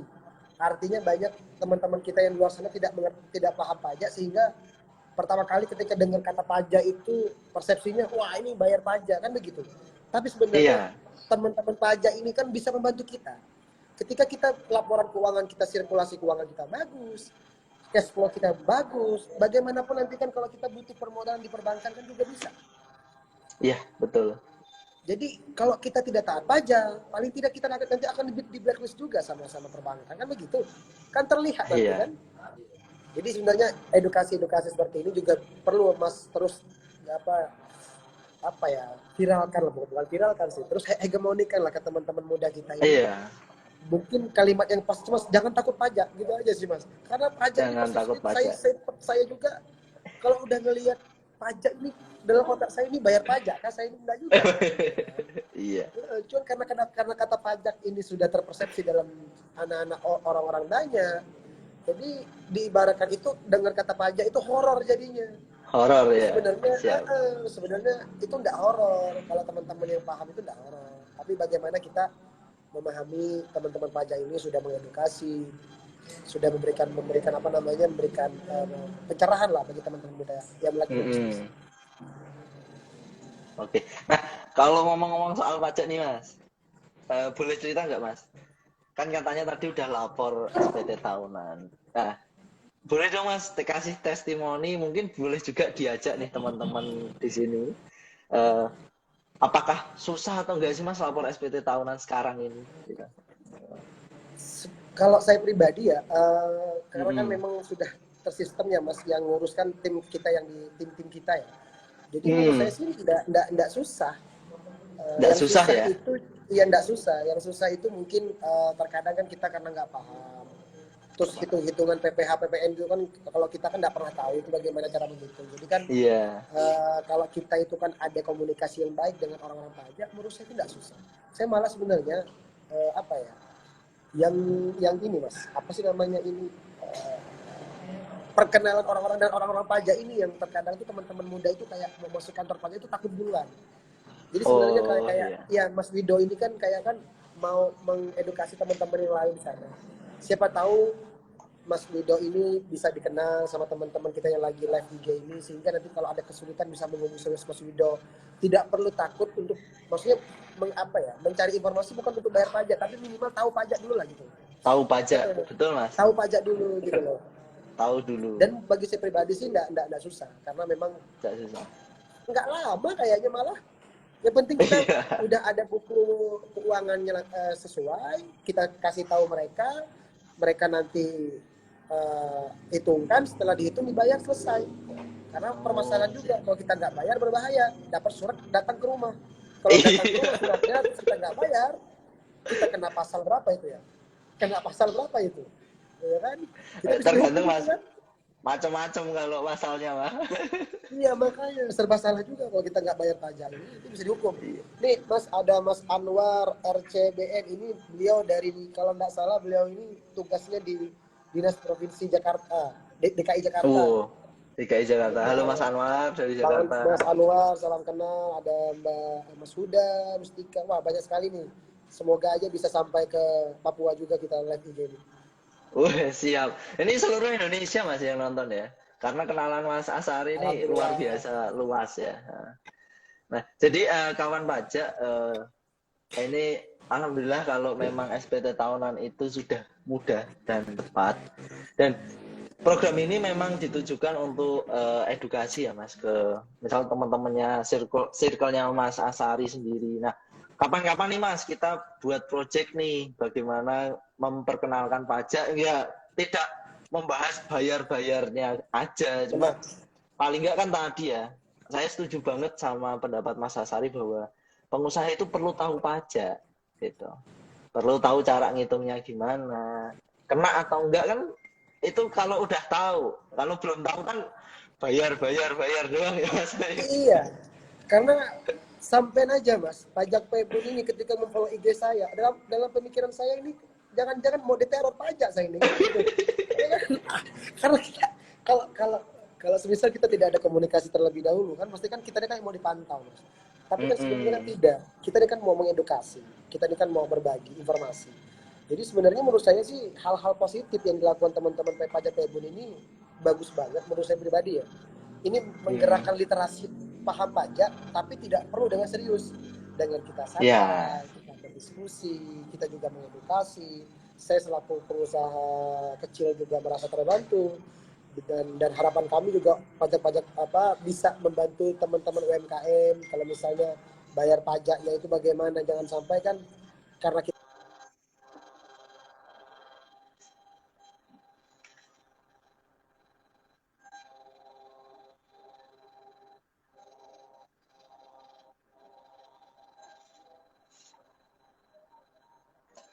Maaf Mas, agak putus-putus suaranya. Mohon maaf, agak putus-putus suaranya. Bentar.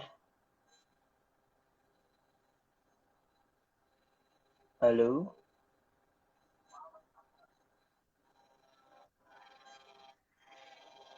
Oh, kita remove dulu ya. Oke. Mohon maaf, kawan pajak, sepertinya ada kendala lagi terkait jaringannya Mas Asari. Kita coba undang kembali.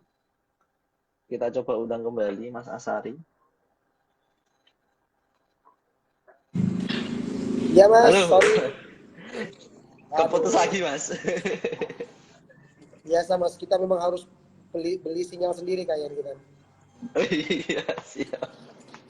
Oke, Saya sepakat mungkin sekali Mas Wido tadi nyambung sedikit. Saya sepakat sekali kapan-kapan kita memang harus bersinergi karena bagaimanapun para pelaku UMKM kayak saya, teman-teman saya yang lain di luar sana itu tidak paham pajak, sehingga dalam siap. persepsi mereka pajak itu wajib bayar, padahal kan di luar itu semua kan tidak melulu kata pajak itu harus bayar pajak kan gitu. Iya, betul sekali Mas. Terima kasih Mas atas sambutannya. Maksudnya atas sambutan ya. Mungkin ini bisa mengawali lah nanti kedepannya kita lebih dekat dengan para pelaku UMKM dan tentunya bisa membantu usaha mereka juga. Nah, mungkin kita buka Q&A ya Mas. Bagi kawan pajak di sini yang sedang menonton, mungkin boleh nih kita ada giveaway Mas. Jadi bagi para penonton yang beruntung nonton kali ini, jadi ini kita berikan kesempatan untuk 5 penanya, boleh nggak Mas? Atau kebanyakan? Silakan Mas, bebas. Saya kira tadi Bebas. giveaway-nya tadi bebas pajak akhirnya. Saya mau nanya. Oh, bebas pajak. Siap. Jadi ini ada 5 giveaway untuk 5 penanya teraktif ya kan. Nanti yang paling aktif lah yang masih nonton sekarang ini silahkan bertanya tentang rahasia membangun bisnis dari nol. Nah, ini mumpung ada pakar bisnis ya kan andalan Kalimantan Tengah nih. Ini Mas Asari tuh selalu di Palangga ini. Kita belum pernah ketemu loh Mas. Kapan-kapan kalau ada waktu boleh ketemu Mas. Lagi nih. Ini ada pengusaha kebab dari Pontianak nih Mas. Yang mana Mas? Siapa? Itu Mas Doni Darmawan itu sekarang karyawannya ada 20 Mas. Itu dulu Mas ceritanya 2019 itu bareng saya di Pangkalan Bun. Cuman sekarang dia udah balik ke Pontianak, dia punya usaha sendiri, dia buka usaha kebab satu-satunya di kebab rasa udang, isi udang gitu, siput. Di Pontianak berhasil udah 20 orang Mas. Itu karyawannya baru setahun loh Mas. Luar biasa. Selamat, semoga sukses selalu Mas. Dulu ini Mas, salah satu orang yang menemani saya awal buka Kopi Along. Dia yang menemani saya karena masih ada keluarga lah sama saya. Dan malah dia yang jauh lebih baik. Oh iya.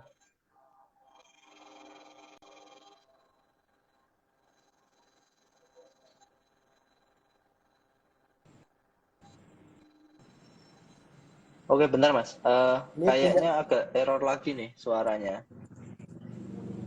tadi punya Mas Wido tadi hilang sinyalnya. Halo? Ya? Ya Mas. Oke Mas, ini ada pertanyaan nih dari Mbak Retno. Dari Mbak Retno Ajis ya. Ntar saya catat dulu pertanyaannya. Sambil Mas mencatat, saya mau Untuk modal sapa-sapa awal teman-teman yang usaha. lain. Iya, iya, boleh. Ini saya tanyakan ya Mas. Untuk modal awal usaha kalau sumbernya dari pinjaman, apakah bisa atau lebih baik nabung dulu? Sampai modal cukup ya Mas. Dan mungkin ada saran minimal modal yang disarankan untuk modal awal usaha itu berapa? Kalau modal ya Mas, ini sebenarnya kompleks ya. Lebih ke Mm-mm. pribadi. Saya ini mungkin bisa di teman-teman pahami ya. Saya tidak menyalahkan dan tidak mau disalahkan. Kalau teman-teman memang harus butuh modal yang cukup besar dan harus meminjam, berarti kita sudah tahu di mana bahasanya adalah kita harus ada pertanggungjawaban untuk membayar membayar mengganti dari Cicilan. pinjaman itu, cicilan itu. Yang artinya kita sudah persiap nih. Dari skema bisnis plan-nya harus sudah siap. Paling tidak berapa bulan kita DEP keuntungan usaha yang kita lakukan sehingga berapa bulan kita bisa melunasi pinjaman yang kita ajukan. Kan begitu Mas. Berarti teman-teman Iya, harus sudah siap dari mental. harus Kalau siap. nanti kalau usahanya tiba-tiba tidak jalan, berarti kan namanya cicilan Mas, usaha tidak jalan dia nggak mau demir dia, harus dibayar. Iya, tetap nyicil, Yang harus mau bayar. cicilan, mau usahanya lagi rame, lagi sepi, tetap harus dibayar. Nah itu ada plus minusnya ya Mas ya. Satu itu. Yang Mm-mm. kedua, kalau memang teman-teman masih bisa harus nabung, mungkin ikutin saran saya sih. Saya sih kan kebetulan prinsip saya dalam berbisnis, kalau masih bisa sendiri, saya harus nabung dulu. Jadi saya nggak mau Ya, terlilit dengan kalimat harus bayar utang atau bayar cicilan. Karena bagi saya scale up itu saya tidak scale up bisnis itu kita men-scale up usaha kita, bukan men-scale up bisnis untuk bayar utang, jangan sampai. Nah makanya kalau saya pribadi saya harus nabung, setelah nabung saya baru nanti uang usaha itu saya bangun untuk bisnis yang pengen saya lakukan. Tapi tidak salah juga teman-teman yang harus minjam dulu, apa salah? Nggak salah juga. Yang penting teman-teman harus punya bisnis plan yang jelas. Bisnis plan itulah yang akan mm-mm. menjadi acuan untuk kita membayar cicilan pinjaman kita itu sehingga usaha kita tidak kena dampaknya. Itu sih Mas menurut saya. Dan Jadi, kalau modalnya berapa, kalau mm, modal usaha itu berapa, itu tergantung jenis usaha yang kalian teman-teman lakukan. Jangan sampai kita harus punya uang 100 juta baru kita berbisnis. Ingat, bisnis itu tidak selalu dengan modal besar. Tapi lihat kondisi circle kita yang di sekitar kita itu apa yang menjadi masalah mereka. jadi lihat Siapa lihat tahu, masalah ya Mas. ini siapa tahu ya Ya, Mas. Siapa tahu nih Mas ya. Di kompleks mm, perumahan kita kok enggak ada ya orang yang ngambil sampah. Ya kan? Kayaknya masuk nih kalau kita usaha buang sampah ya kan, kita kerjasama dengan mm-mm. orang ya kan, kita bayar orang, kita buat gerobaknya ya kan, kita tahu kan usaha itu tidak harus kayak kopi restoran, tapi lihat di sekitar kita apa sih yang menjadi masalah kan gitu. Siap. Jadi tidak. Oke, bentar agak berhenti nih Mas kayaknya suaranya. Halo, ini sambil saya dengarkan nih Mas.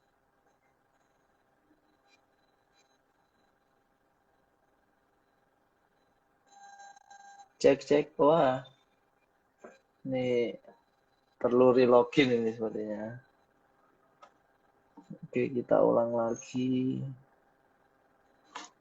Jadi kita invite ulang rekan-rekan sekalian untuk Mas Asari. Oh, Mas Asari lagi keluar. Oke, kita invite ulang. Masih kantor tadi.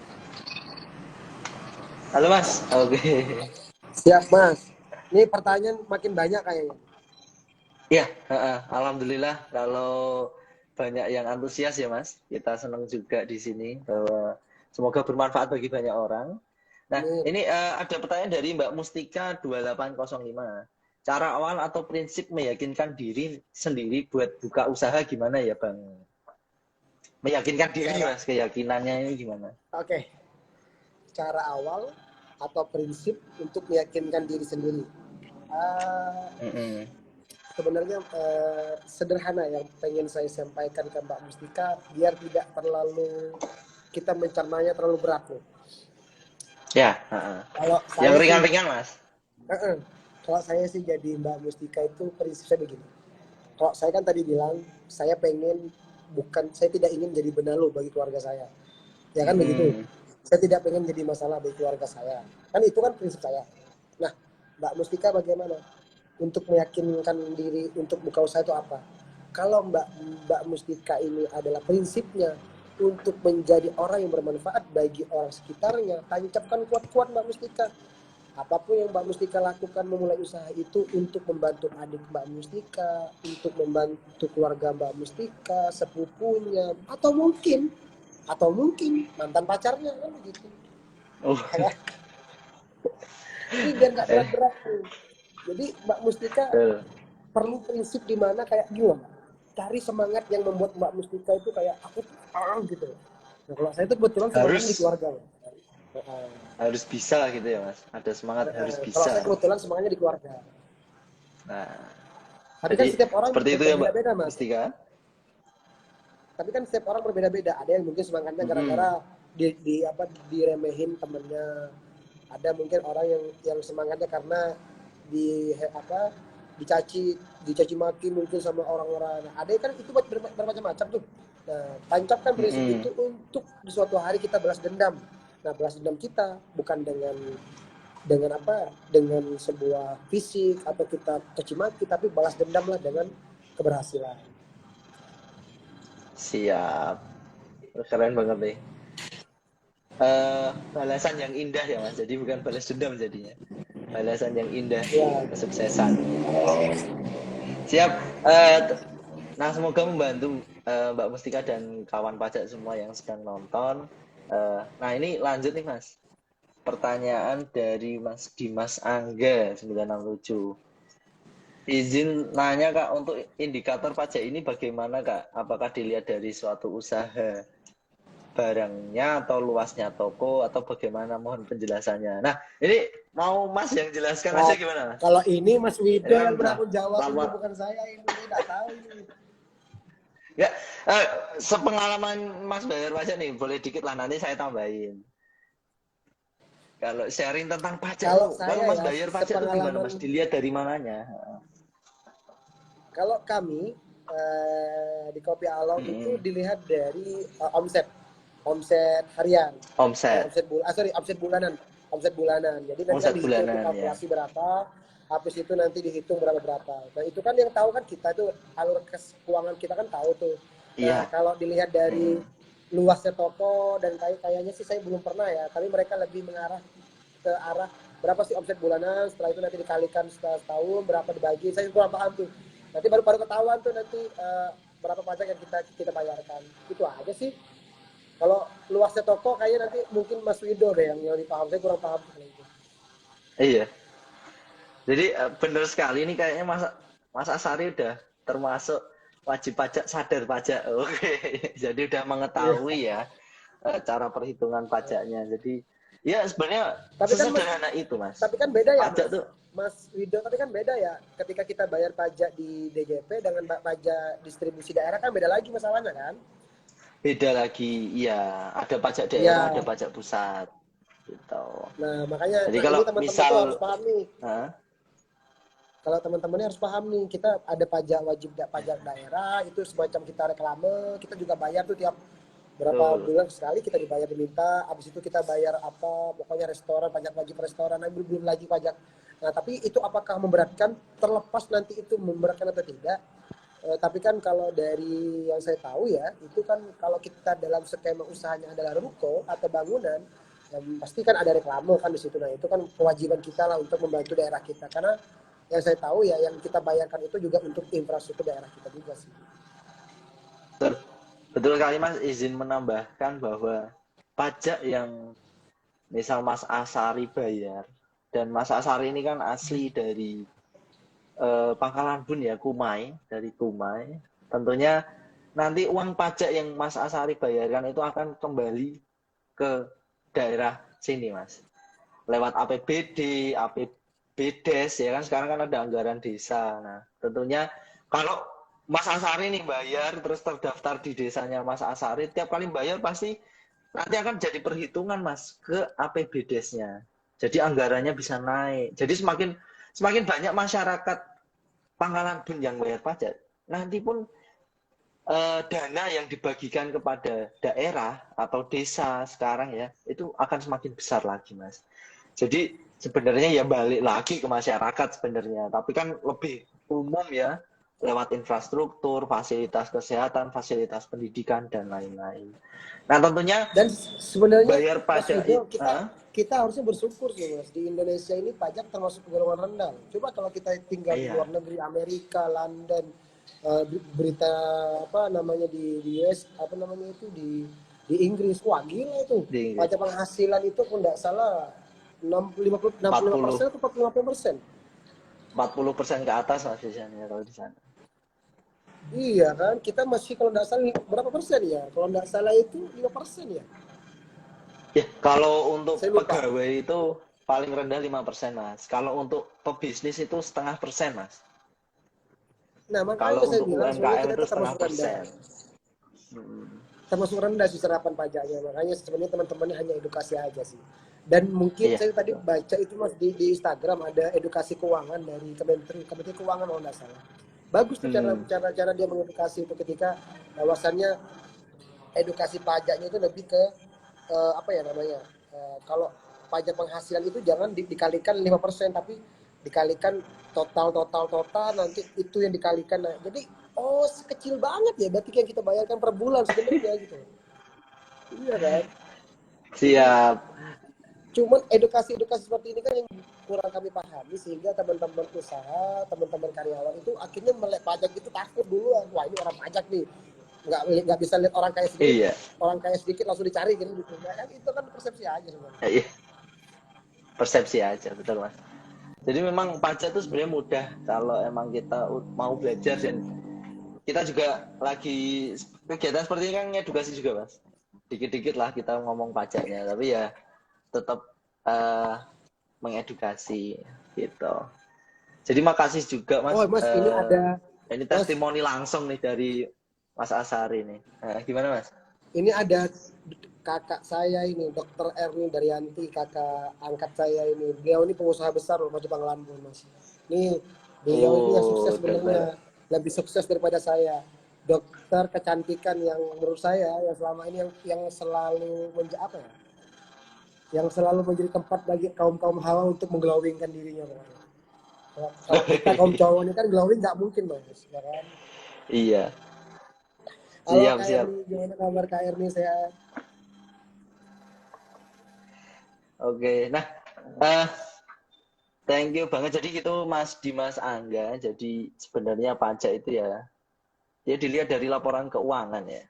Kalau kata Mas Hari tadi omset ya Mas, dari omset. Ya semudah itu sebenarnya. Cuma nanti lebih lanjutnya mungkin tidak kita bahas di sini ya, karena di sini kan kita fokus ke ceritanya Mas Asari nih. Kalau boleh nanya tentang usaha saja. Ini ada yang Ini nanya pajak karbon. pertanyaan sudah mulai lagi Mas. Ini ada juga Oh, Vista iya, Sambuari, ini lawyer di Jakarta. Wah Vista gimana kabar? Sehat? Ada iya. ini sudah mulai Kita muncul lanjut nih ya Mas. orang-orang. Silakan. Nih dari Jejumi. Ini sering banget ikut kegiatan live IG di Pajak Pebun Mas. Jadi ini bertanya nih, apakah halo Mas Asari? Oh, bentar, aduh, ada kendala nih kayaknya. Oke,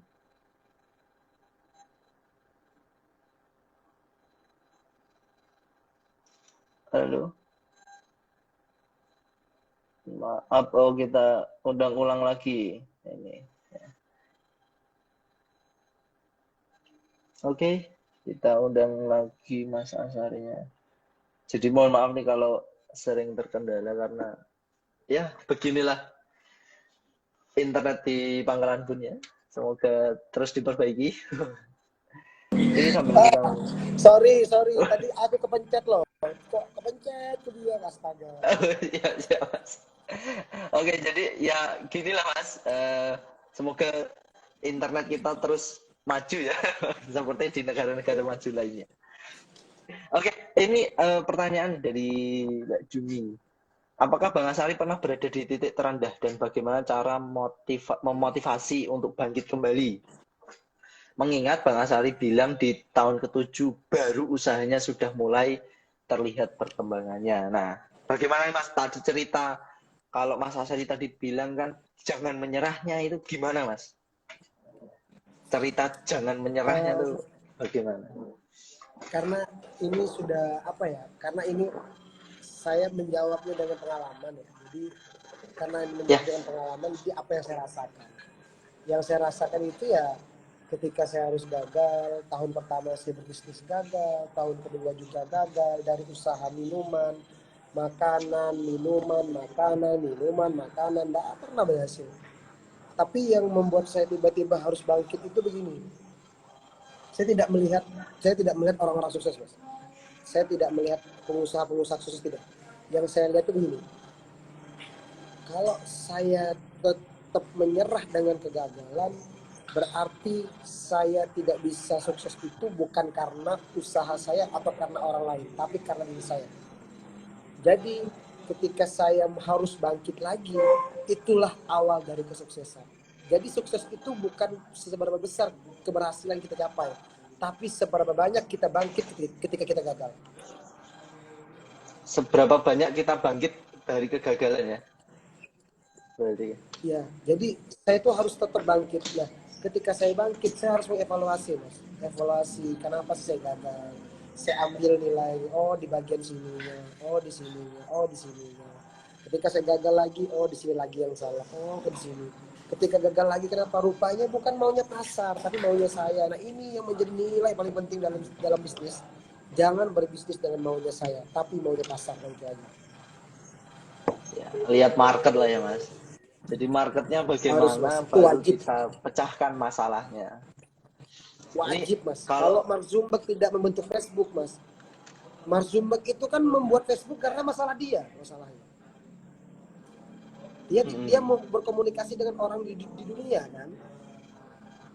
Iya. Dan akhirnya menyelesaikan Makanya banyak dia masalah berhasil. orang. Iya. Iya, makanya gitu. Jadi ini yang perlu kita highlight ya Mas. Bisnis itu bisa hidup jika bisnis itu menyelesaikan masalah orang. Benar. Sepakat sekali. Sepakat. Nah ini yang perlu di highlight ya. Jadi cobalah berpikir masalah orang lain bukan masalah diri sendiri. Iya. Karena terkadang itu maunya teman saya itu kan beda-beda ya Mas. Saya mungkin sukanya makan tahu. Saya sukanya makan pentol. Tapi kan belum tentu Mas Widos mau tiap hari makan pentol sama saya kan. Iya. Belum tentu tiap hari Mas. Makannya nasi kalau tiap hari Mas.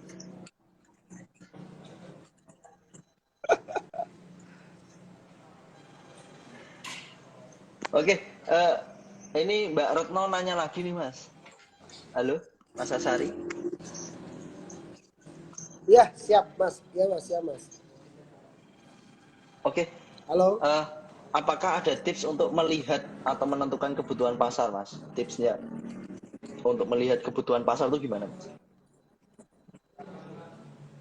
Tips dari saya yang pertama yang paling penting adalah untuk melihat apa yang menjadi segmentasi pasar kita atau menjadi masalah orang di sekitar kita adalah lihat kondisi yang sering diinginkan oleh orang sekitar kita tetapi itu tidak pernah terselesaikan. Nah, bagaimana cara melihatnya tipsnya? Bagaimana caranya? Kita ini kan bisa melihat sendiri kan apa sih yang dibutuhkan orang di teman-teman kita. Oh dia tuh mau makan es krim tapi es krimnya nggak mau yang mahal, artinya dibuat es krim yang standar harga murah tapi yang enak kan begitu. Nah, satu itu yang mungkin seperti itulah Mas. Jadi kita harus melihat marketnya di situ dulu. Jadi kalau bisa melihat, kita akan bisa menentukan kemana nih arah usaha kita. Yang kedua adalah tips untuk melihat kebutuhan pasar adalah yang paling penting adalah kita jangan melihat potensi yang pasar itu dalam waktu singkat, tapi berkepanjangan atau berkelanjutan. Nggak boleh kalau cuma untuk dibutuhkan selama sebulan ya jangan dibuka usaha itu, berarti pasarnya cuma 1 bulan doang. Tapi yang berkelanjutan dan Iya. usaha itu akhirnya mampu menjadi kebutuhan orang di kemudian hari dan selalu di setiap hari. Jadi melihat kebutuhan juga ya. Ya Siap, benar, keren, dan keren. itu berkelanjutan Mas, sustainable Mas, dan itu harus sustainable. Jangan sampai itu cuma dipakai sehari dan udah selesai kalau bisa. Oke, jadi pikirkan juga keberlanjutan bisnisnya. Apakah masalah itu ketika dipecahkan itu akan berlanjut atau cuma si apa kalau ini apa ya? Ya hype-hypean doang ya, Mas. Benar. Viral-viralan doang gitu. Nah, itu kan nggak baik Ya juga untuk bisnis. makanya gini, ketika saya menentukan warung kopi Along itu Mas, yang saya Mm-mm. lakukan adalah apakah ini sustainable nggak.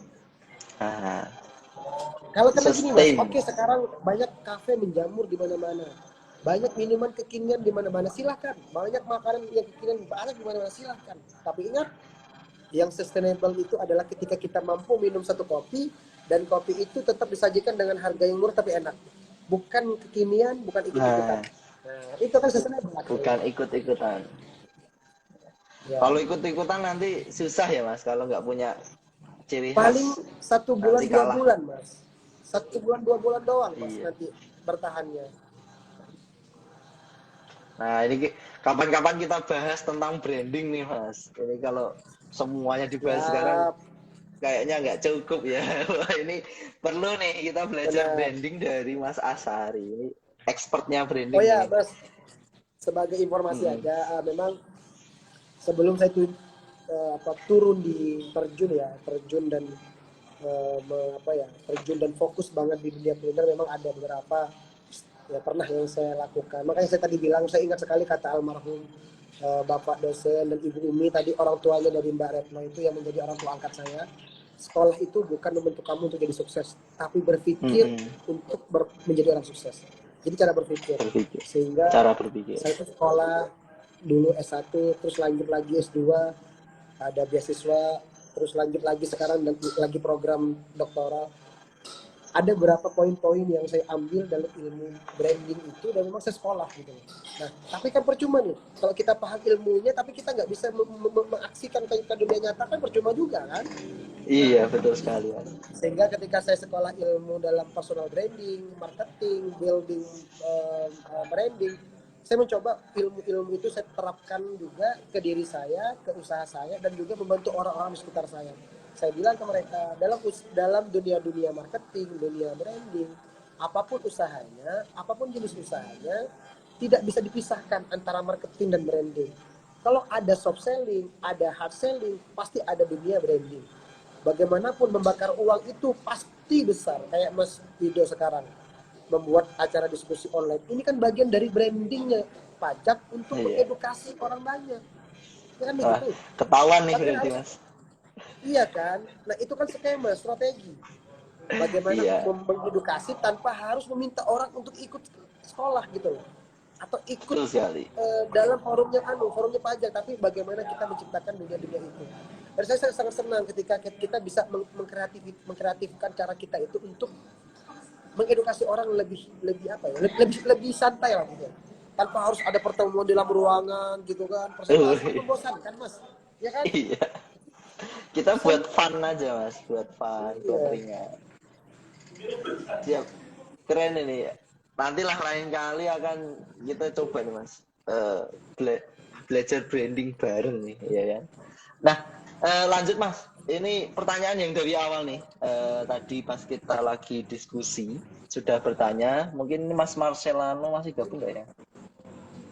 Nah, masih gabung nih Mas Marcelano. Nah, ini mau menanyakan, oh, ini agak error. Halo, Mas Asari ya, ini reconnecting lagi. Kita, undang ulang lagi Mas Asarinya. Maaf.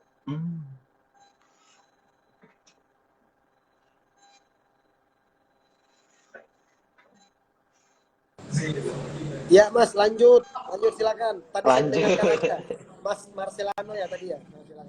Iya, Mas Marcelano, Mas. Eh, ini gini, Mas. Menanyakan mengenai peluang peluang bisnis cafe shop di Pangkalan Bun tuh sebenarnya masih luas apa enggak? Nah, ini boleh nih Mas bercerita atau enggak ya pilihan Mas nih Kalau sebagai owner saya Kopi Along. Kalau saya diminta secara pribadi untuk menjawab tentang peluang kopi shop di Pangelamun, menurut saya sangat besar. Tidak ada yang salah. Sangat Tidak ada besar yang ya, sangat sangat besar. besar. Tetapi Oke. ingat, semua kopi shop di Pangelamun sudah punya market masing-masing. Semua Yes. kopi shop di Pangelamun sudah punya market masing-masing. Ada satu kopi shop yang terkenal di sana, dia punya market masing-masing. Ada satu kopi shop lagi, dia punya marketnya masing-masing. Dan setiap kopi shop, ada yang baru buka, tapi dia tidak menentukan marketnya. Hati-hati. Hati-hati. Kenapa saya bilang hati-hati? Kalau Anda ingin merebut pelanggannya kopi shop yang sudah ada, akan sangat susah. Mendingan kita menciptakan pelanggan baru di kopi shop kita. Bagaimana Ya, caranya? Bagaimana caranya? Harus ada nilai keunikan dari kopi shop kita. Jangan persis sama, makanannya sama, cuma beda nama, terus minumannya sama, terus cuma beda nama, ya percuma. Jadi menurut saya tidak ada pembeda dan keunikan. Kalau perlu kita ATM, amati, tiru, modifikasi. Tidak ada yang salah dalam dunia usaha. Konsep ini adalah bukan konsep plagiat sih, bukan. Tapi konsep iya. ATM, amati, tiru, modifikasi. Tapi ingat, kalau kita hanya amati dan tiru, tidak ada modifikasi, usaha itu akan dalam cepat, akan sangat cepat lah, tidak akan pernah berkembang. Jadi kalau pengen usaha itu Oke. maju, berarti harus ATM, amati, tiru, modifikasi. Tapi kalau hanya AT, amati dan tiru, saya yakin tidak akan bertahan lama. Jadi kalau Jadi pengen ada buka kopi shop di Pangkalan modifikasi. Bun, harus benar-benar punya pembeda dengan kopi shop yang lain. Kalau tidak ya sudah, tinggal tunggu aja waktunya. Tinggal tunggu waktunya. Wah. Ini jadi harus punya apa? Positioning ya, Mas. Kalau jualan, kalau branding tuh punya positioning ya. Iya. Dan tidak ada yang salah, Mas. Kalau kita melakukan usaha ATM itu nggak ada yang salah, Mas. Kayak saya Kopi Along, Tidak ada yang salah. ATM dari Pak Pontianak. Tapi kan saya Iya, ATM, amati tiru modifikasi. Tapi kalau saya hanya AT, amati tiru, saya yakin Kopi Along nggak akan bertahan lama. Sedangkan dalam dunia yes. usaha, penilaian usaha itu bisa dikatakan dia settle kalau dia udah melewati fase 1 tahun. Kalau belum 1 tahun, berarti usaha itu masih dalam tahap berkembang. Ya kalau dalam tahap berkembang, cuma ada yang gagal, ada yang tetap berjalan. Nah 3 tahun, usaha itu kalau udah dalam masuk fase 3 bulan atau semester awal, itu dalam proses pengenalan. Masuk fase 6 bulan Pengenalan, usaha, berarti usaha itu dalam proses penilaian. Bayangkan penilaian. usaha yang 6 bulan itu dalam proses penilaian. Usaha kalau udah masuk dalam waktu 9 bulan, berarti sudah menciptakan pelanggan. Udah ada unik pelanggannya, pelanggan uniknya Sustainable udah sudah punya ada, ya. Mas. Jadi kalau ada orang bilang 3 bulan usaha lancar, hati-hati. Masih ada bulan kelima, keenam itu yang biasanya penilaiannya hilang. Jadi kalau mau settle usaha dikatakan settle, itu usahanya minimal berusia setahun. Kalau sudah berusia setahun tetap jalan, usaha itu bisa diahli wariskan. Ahli wariskan. Kata-kata yang bagus tuh. Ahli waris. Tentunya semua pebisnis nanti ingin mewariskan ya, Mas. Iya, paling Usaha-usahanya tidak itu. kan untuk ini ya, untuk anak cucunya kan begitu. Hmm. Jadi pengen usaha juga nih untuk persiapan pensiun. Wah, Wah ini wajib nih, ini siapa ini? ini malah kantor saya, Mas. Bu Waduh, Dahlia. terima kasih Ibu kesempatannya. Kalau Ibu jadi pengen usaha juga Bu, Ibu kasih kesempatan Bu ke kami aja Bu. Ibu sudah cukup lah. Uang pensiun Ibu udah cukup aja sudah. Siap. Salam kenal Ibu Dahlia. Semoga Ibu dan tim pajak Febur selalu diberikan kesehatan. Apalagi Ibu mempunyai tugas yang sangat mulia, yaitu pajak ini dari kita untuk kita kan begitu ya Mas ya. Siap, betul Mas. Eh, Oke Mas, kita udah sejam lebih nih Mas. Oh Ini iya, nggak kerasa ya mas, alhamdulillah udah hampir 2 jam antusias loh ini. banget. Iya. Oh iya, udah hampir 2 jam, sorry. Hampir 2 Jadi jam jam loh. 7 ya. Nggak kerasa kita ngobrolnya Mas, dan tentu antusiasnya dari awal ini keren banget, dan penanya-penanyanya. Eh, Semoga program seperti ini bisa berlanjut dan bermanfaat bagi kawan pajak Amin. semua. Amin, amin. Dan makasih juga Mas, Mas Asari udah mau menjadi narasumber pertama nih di acara Kisah Baru Mas. Ini acara yang semoga bisa berjalan dan mengundang tokoh-tokoh di Pangkalan Bun ya kan. Sebenarnya Pangkalan Bun ini banyak banget tokoh pebisnis, profesional, tokoh masyarakat yang bisa digali ya Mas, cerita-ceritanya yang inspiratif Banyak, gitu. menurut saya banyak sekali dan banyak yang lebih hebat dari saya. Menurut saya sangat banyak. Dari saking hebatnya Iya. pengusaha-pengusaha Pangkalan Bun itu menurut saya juga bisa kita ambil ilmunya. Dan saya sepakat sekali dengan edukasi yang dilakukan apa ya kalau dalam dunia kami ini, karena saya juga terkadang juga job site saya mas ya, selain juga Iya. pedagang kopi, saya juga sering diminta untuk membuat materi-materi konsultan dalam dunia branding. Itu saya sering katakan begini, pemikiran-pemikiran kreatif seperti ini yang sebenarnya yang kami harapkan, karena mengedukasi di apa ya, di masa digital, generasi digital ini bukan lagi bagaimana kita datang sowan minum kopi bareng, tidak, tapi bagaimana kita memanfaatkan apa yang di depan mereka. Nah, yang di depannya mereka yang generasi digital ini adalah HP mas, Android dan kuota. Kalau nggak ada HP, Android dan kuota, mereka tuh merasa nggak hidup. Anak-anak sekarang ini, saya yakin nggak ada yang sanggup sekarang ini hidup tanpa sinyal. Saya yakin Iya, nggak ada yang sanggup. betul Mas. Jadi saya bagus nih, ini ide yang cemerlang dari teman-teman pajak Pebun, mengedukasinya tanpa harus bertemu dengan memanfaatkan teknologi. Generasi digital ini adalah generasi yang sangat kritis. Kekritisan mereka itu, yaitu yang perlu kita ambil nilai plusnya adalah mereka melihat, mencontoh, dan langsung menjiplak. Nah, karena generasi, Iya. nah itu mas saya tulis mas di buku ketiga saya. Saya punya buku Wah, ketiga. udah punya Buku buku ketiga ya saya Mas? itu saya tulis bagaimana mengedukasi generasi digital. Siap, keren banget nih. Selain pengusaha, mentor, penulis juga. Wah, saya juga perlu banyak belajar nih dari Mas Asari kayaknya. Karena percuma mas, kita hidup kalau kita tidak menulis, kalau menurut saya pribadi ya, kita hidup tidak menulis, kita nggak akan pernah kekal mas. Karena minimal nanti kalau saya udah nggak ada di dunia ini, meninggal, minimal tulisan saya lah masih dibaca oleh Siap. anaknya Mas Wido, masih dibaca oleh anaknya Ibu Dahlia, masih bisa dibaca sama anak-anak saya. Paling tidak akan kekal lah mas, saya kan begitu. Nah, itu Betul sih kenapa sekali saya Mas. pengen tulis. Oke, ini Mas mungkin udah mau 2 jam, closing Siap. statement nih Mas tentang tema kita rahasia membangun bisnis dari nol. Nah, silakan Mas, untuk closing statementnya sebelum kita tutup. Terakhir dari saya pribadi mas, saya mohon maaf apabila ada kalimat-kalimat yang kurang pantas ataupun menyinggung ataupun Iya. juga kurang baik. Dan teman-teman semua, saya tidak berhak untuk mengajari kalian semua. Saya hanya sharing diskusi tentang pengalaman saya. Kalau ada yang lebih hebat di luar sana, sangat banyak sekali, dan saya tidak menampik. Saya juga belajar dari mereka-mereka.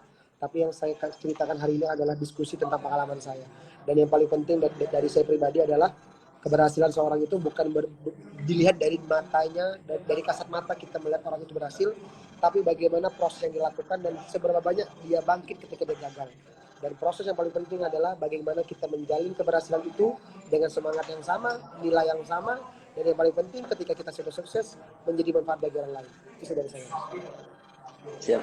Terima kasih banyak Mas sharingnya, pengalamannya. Semoga kawan pajak yang menonton hari ini dan nanti ketika kita upload ulang bermanfaat bagi mereka dan Amin. menjadikan Amin. Amin. menumbuhkan tadi ya. Nggak perlu gagal, tapi belajar dari kegagalan orang lain juga penting. Amin. Lalu ini saya highlight ya kata-katanya ya Mas, bahwa value dari keluarga itu sangat berharga. Jadi silahkan kalian gali nih value-nya, terus buatlah motivasi sendiri, apakah dari keluarga, teman, mantan pacar juga bisa jadi motivasi bisnis ya Mas sebenarnya.